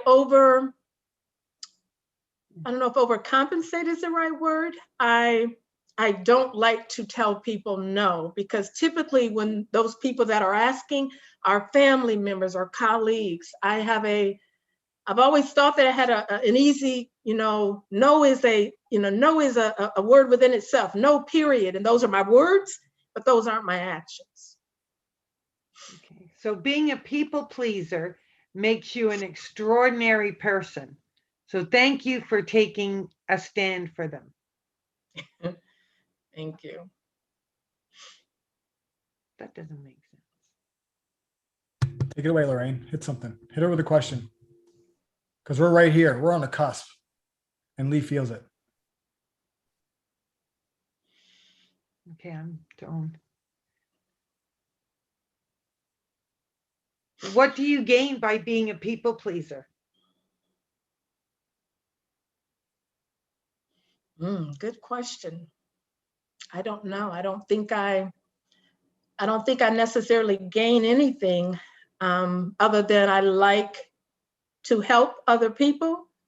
And so that sounds backwards, but I don't think there is a true benefit in the A to Z to-do list each day. I know that, I don't know how to say this. Being a people pleaser, no.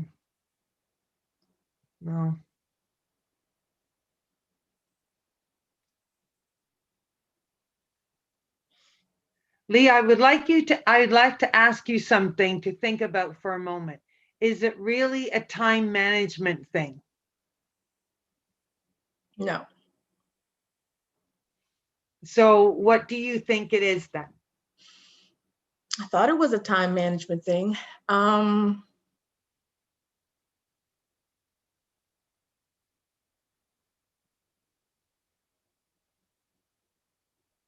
I think it's definitely some things that have not been healed of me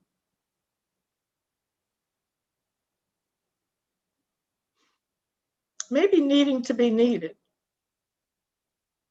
So what makes you want to please everyone?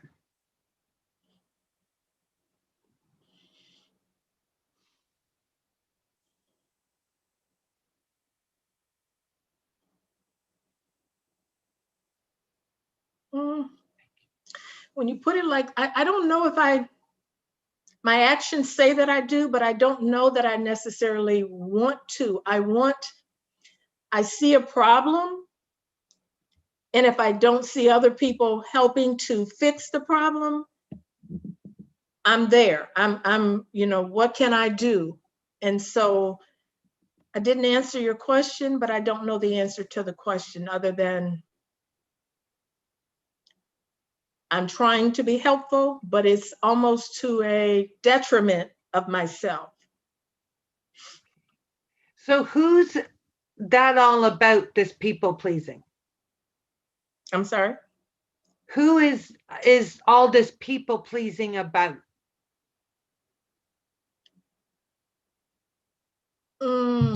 Think about it.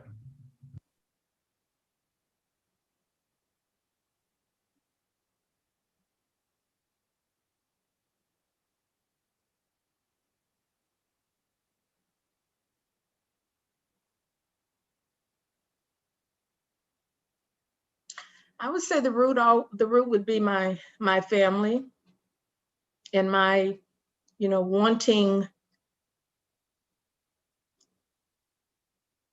I would say my family.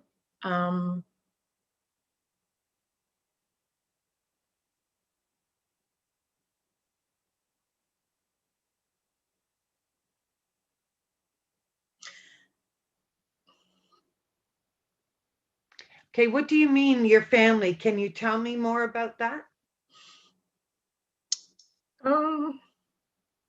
Yeah, so I lost my mom. She's passed.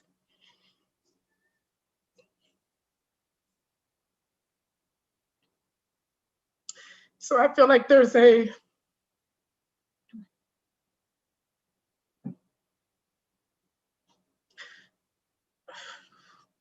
almost an insatiable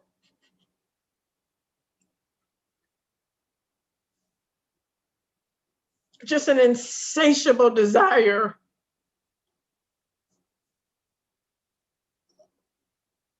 for her to be proud of me. But she's gone.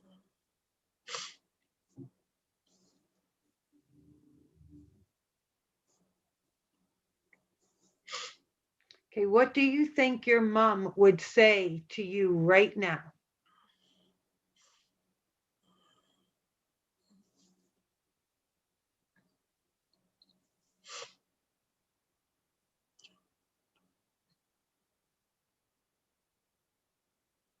My head and my heart tells me two different things.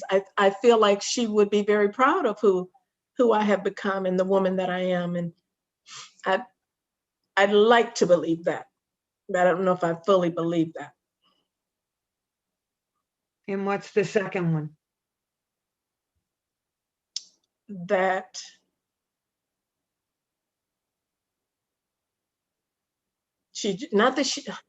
I wouldn't say she would not be proud of me, just the doubt of the uncertainty of her approval, but yet she's gone. So it's a constant searching for something that I have to I can't get that from her. She's gone. Okay.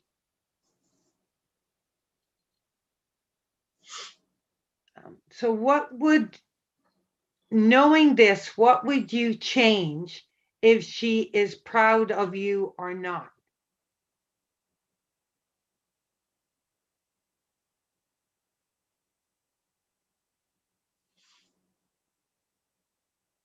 I think what I would change is the busy. Taking some of those things off of my list and realizing that I don't have to do all that every day. It's not fruitful. So that's what I would change. Okay, what would that look like for you then? That would look like, with 3 businesses, that would look like not having the client lists for each business. It would mean that I would scale it down and I would just scale that down. So if you scale it down, what would that open up for you?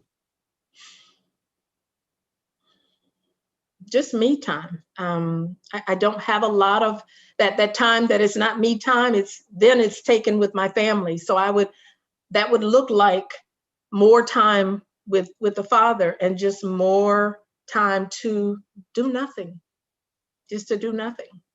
Lee, is that possible to do? Yes, it is. So what would you need to do?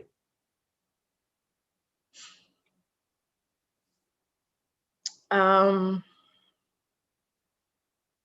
started getting some things in place with getting help where the businesses are concerned, and then also just truly honing in to what God is saying with the different businesses and the things that, again, are good things, but not necessarily God things, and being able to release and let some things go. Responsibilities at church and all those things are all good things, but just getting to a place of really scaling it down, like now, needs to be done and making some changes. So how could I support you on that?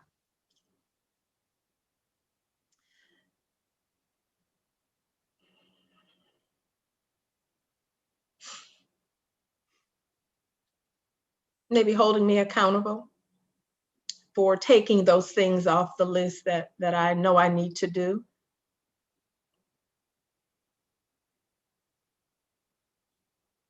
Okay. So what does that look like? Just holding you accountable? Maybe in our next meeting when you ask, have I taken off XYZ? That's more of what I meant, holding me accountable.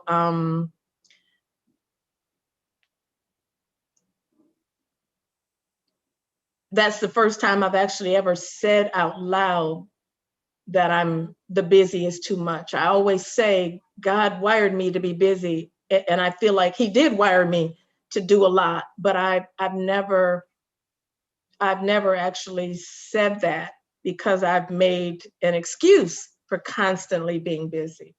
So. Okay, so what's the one thing you can do as soon as we are done here? Begin to redo my calendar and that daily to-do list and start shuffling some responsibilities off of my list. So lessening your list. Absolutely. Okay. Did that help you? Did this help, this conversation? Are we still coaching?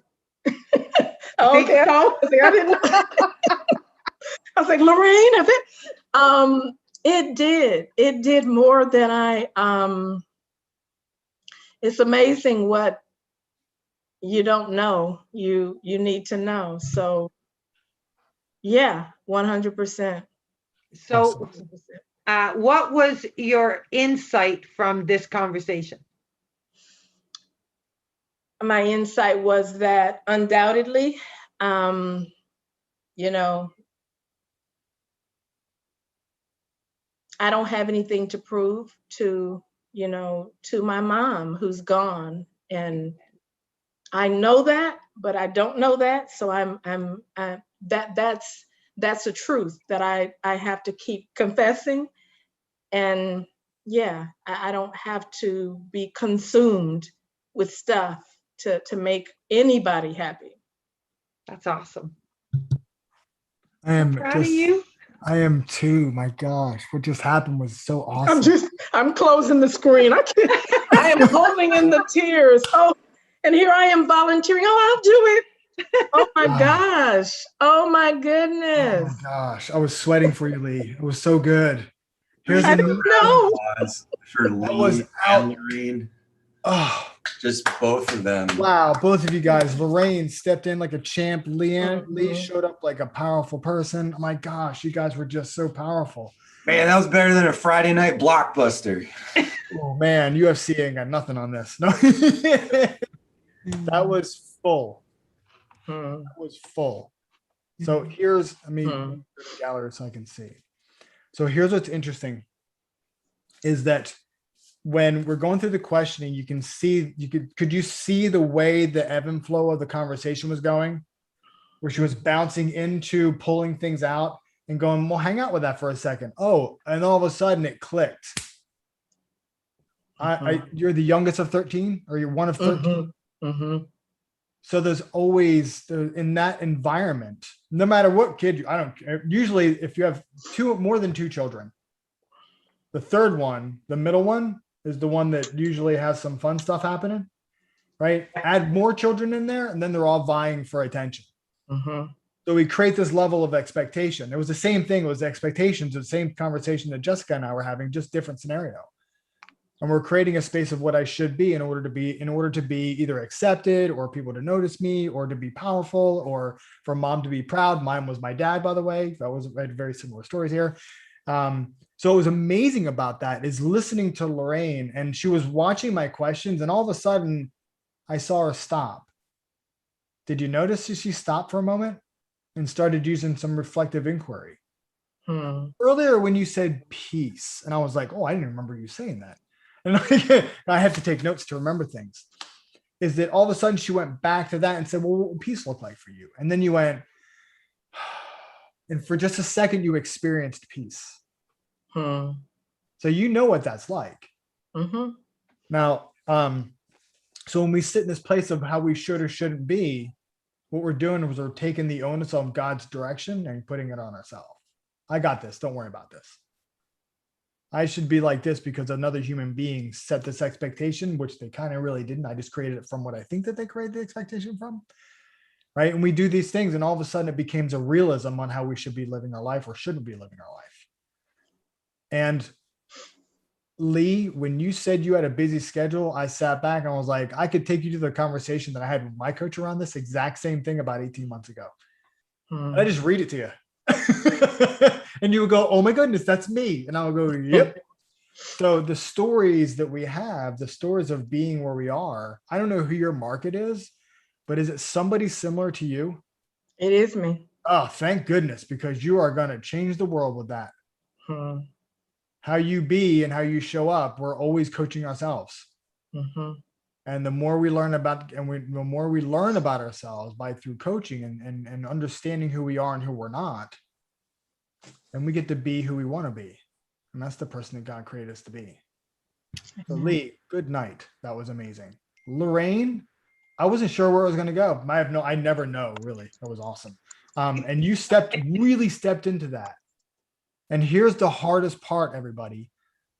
They're in front of us all. Yeah, so I'm sitting here like this. There's a lot of stuff going. There's like 14 conversations going on in both their heads, let alone the one they're having between each other. Oh my gosh, they're watching. What do I say next? What do I say? Oh no, I was talking to myself and I didn't hear what she said. Oh no, where are we in the conversation? And all this stuff is happening all at one time. So in order to pull back and be there in the moment with someone, and by the way, that's called a breakdown. When somebody has tears, that's called having a breakdown. There's nothing right or wrong about it. I like breakdowns. Yeah. Because that's the most truest form of you showing up.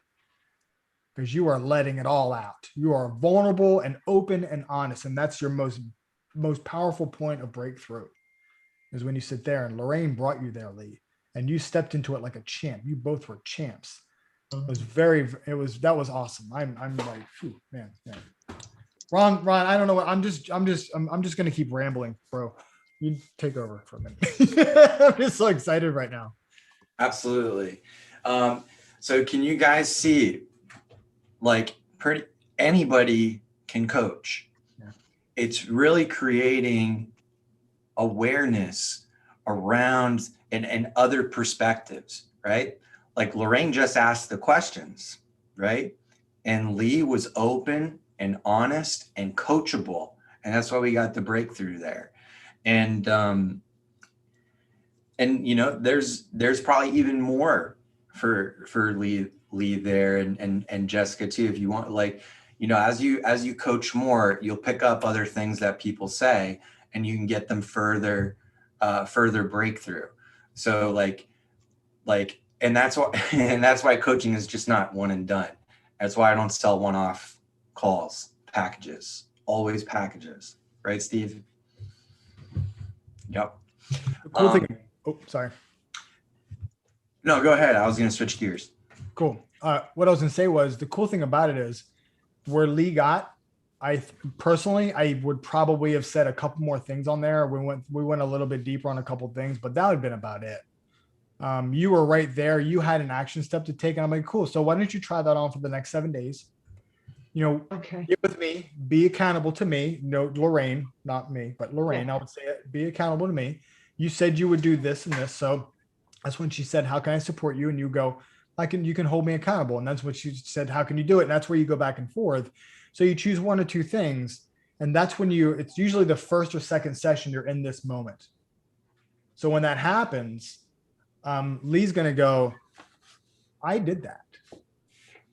And can I tell you, I spent time with my husband and my kids over the weekend.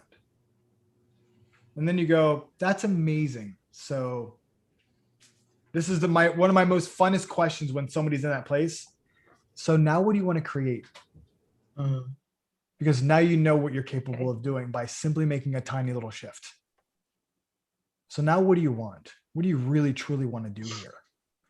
And you're like, well, goodness gracious, I have 3 businesses. My next question would be like, are all 3 of them serving you? Yeah. Good. And then you will go, that's a good question. And then we would get to have a conversation around that.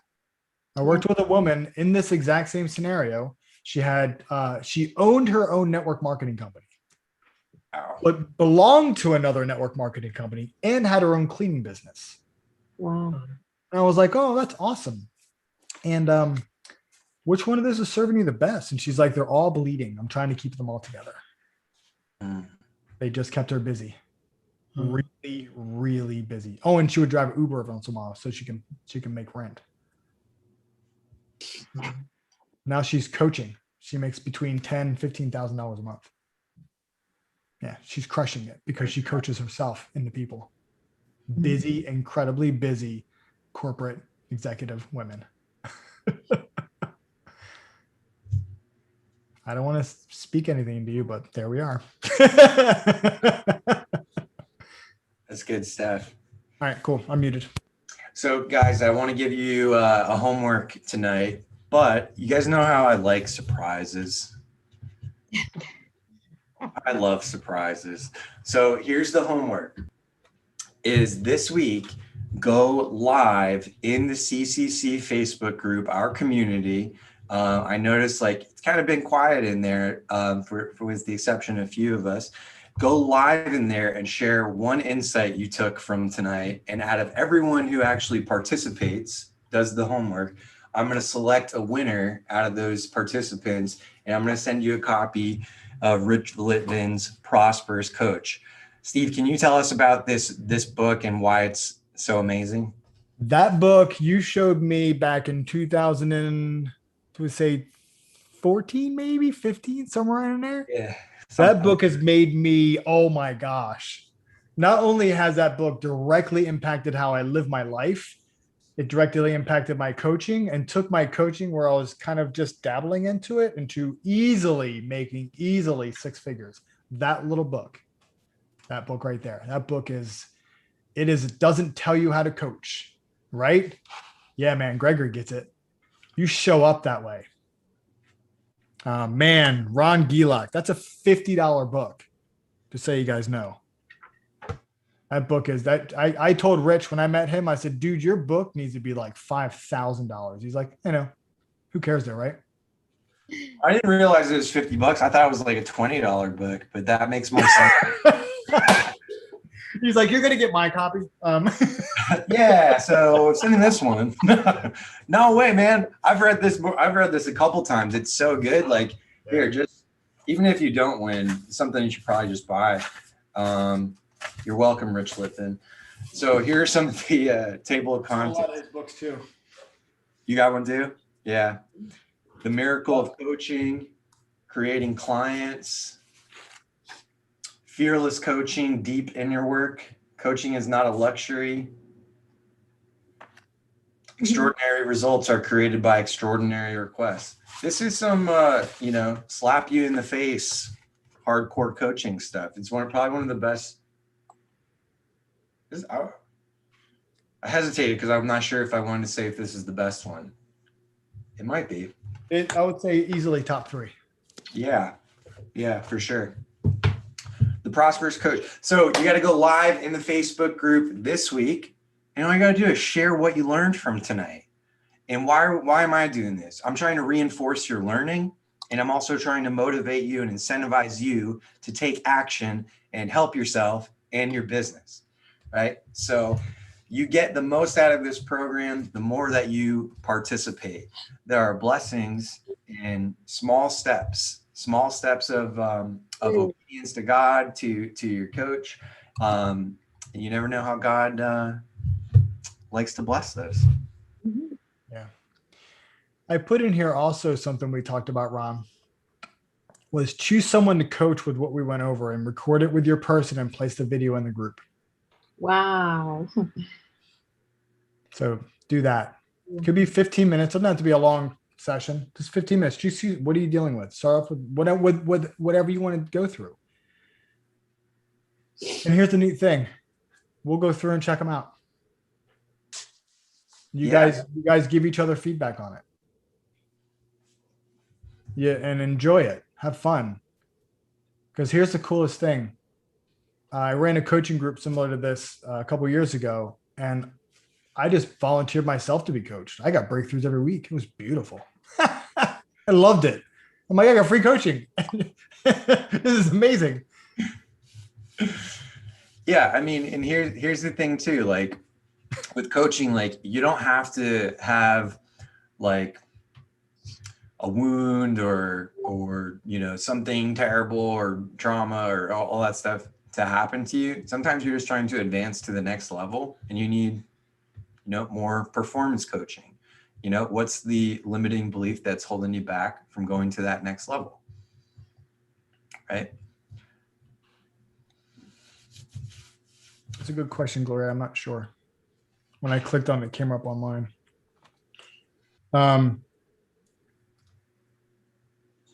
I think the biggest thing that a lot of us have is that that fear to raise your hand or to participate or to record a video or to really put ourselves out there. It's I don't want to look bad. Mhm. That's all. Yep. And here's the thing. I mentioned earlier about our opinions, and we all have our own opinions. They all came from somewhere. And I was vulnerable enough on our very first call back in January to tell you all that I grew up in a very racist town. And it was scary for me to say that out loud to a group. And when I moved to Florida, I got my eyes opened because I moved out of that little tiny southern Jersey town. And I moved to Florida and I realized that everybody's people.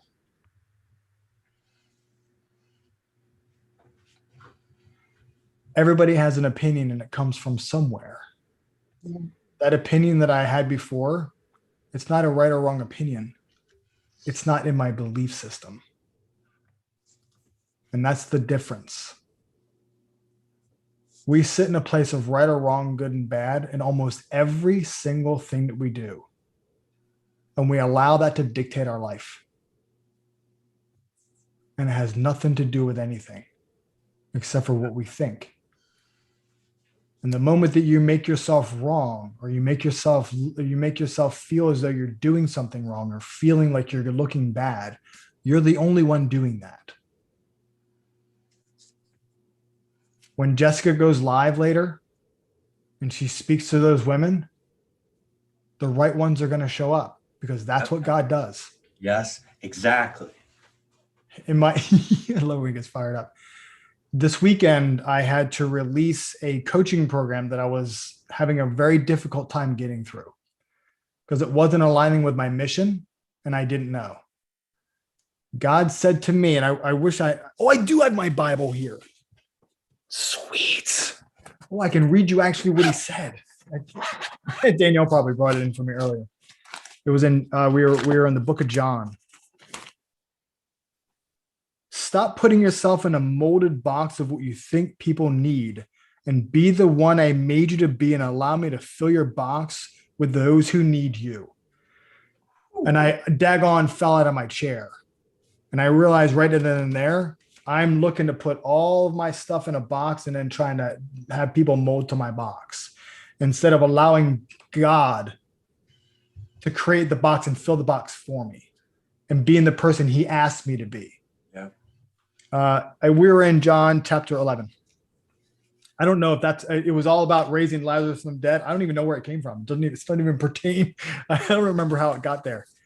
But when we slow down for a minute and just allow ourselves to remove right and wrong from our conversation and good and bad, we can be ourselves.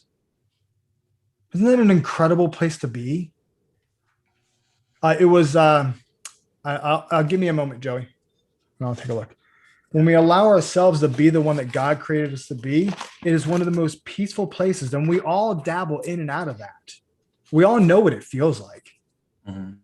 Except for the devil comes up and he casts this little seed of doubt. Do you know what I tell the boys and the girls when they're running around the field on track? I'm like, all you need to do is run up behind somebody and let them know that you're there and watch them quit. And it happens time and time again. Oh no, they're right there. And all of a sudden they slow down. And now our person will go right past them. Because all they did was tap them with the seeds of doubt. You're not as fast as you think you are. Doubt. It's the devil's playgrounds. Matthew, Mark, Luke, John. So I wanted to share that with y'all because that was a massive, massive breakthrough for me over the weekend. Huge breakthrough. And I have been on fire. I've been sweating. Nothing good, bad, right or wrong until your mind labels it right on because, thank you, Gregory. So the neat thing about meaning, it was 1 through, I don't remember who was asking me just now, but it was 1 through 44 is where we stopped. Chapter 11, 1 through 44. The meaning that we put on things, good, bad, right, and wrong, is all according to what we've already experienced. Has nothing to do with where we are now. Nothing. And the moment we really stop living in our past as though it's happening right now is the moment that you free yourself up to live the present and create the future from now. God gave us choice for a reason. Mm-hmm. For not just to choose to love him, but to choose the avenues and the opportunities he puts in front of us all the time. He's like, here, look, there's doors here if you want to get out of your seat, where you can just stay there and just, there's a thing called cause and effect, right? Something happens, we're affected by it. Well, that's living in the chaos of the world. The moment you take a step back and start being the cause in the effect, that's when you show up and you be somebody. Yeah. You be the cat that's trying to get out of my office right now. She's definitely causing the matter. But you get to be the cause in your world because God is giving you the power to do so. Or we can sit back and just let life happen. That's the choice. Hey, can you give me like a minute?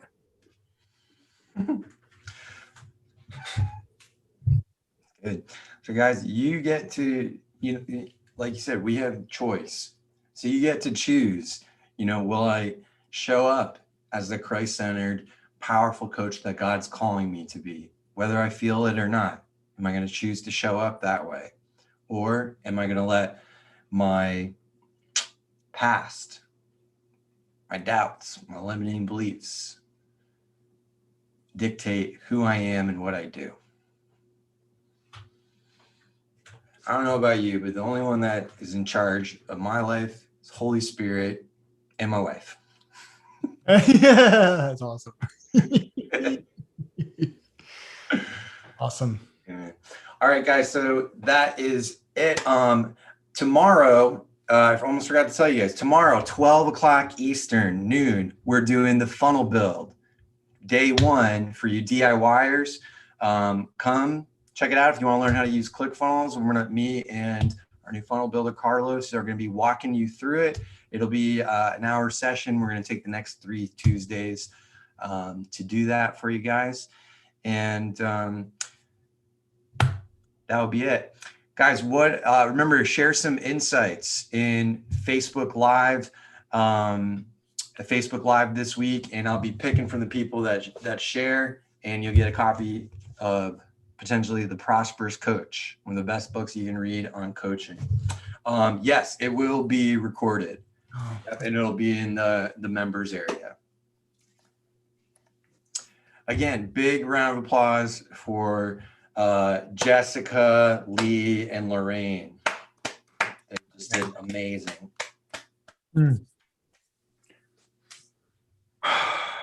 Don't forget your videos coaching each other. Have fun with them. Just have fun with them. Have fun with them. And being the coachee, by the way, please be the coachee. It's hard not to want to coach your person through the coaching. Just be the coachee and just be fully open and present with your person. That's a fun one. Awesome. Let me pray us out.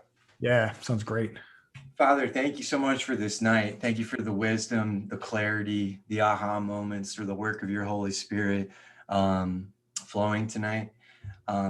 Lord, I pray for continued breakthrough for Jessica and Lee. I pray for continued coaching development for everyone here. Father, help us to use these tools. Help us to use the conversation pieces we learn and implement them to build your kingdom. Father, I pray for opportunities for us to use these skills. Ask for you for divine appointments and new clients. Father, you know exactly where every person is and what they need to move forward. Ask that you help them to have awareness, create awareness on what they need and the confidence to take that next step. Thank you for loving us and everything you did tonight. In Jesus' name, amen. Amen. All right, guys, have a great night. I'll see you tomorrow. And Ron, yes. Ron, tomorrow is at 12 o'clock Eastern Standard. Yes, 12 o'clock Eastern Standard, and the details are in our Facebook group and the events, and that's where the Zoom link is. Okay, thank you. Well. Great question. Thanks. Good night. Good night. And yeah, Steve.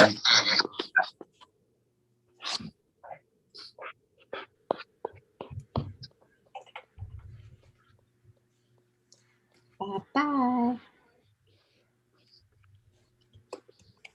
Bye. See you later, Karen.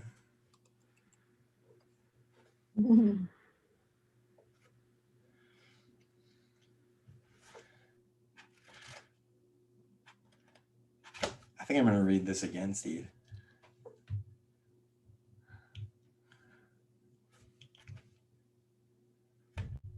I don't know how to remove. Oh, remove. There we go. I don't want to report to Zoom though. We're good. So I'm going to pause the recording.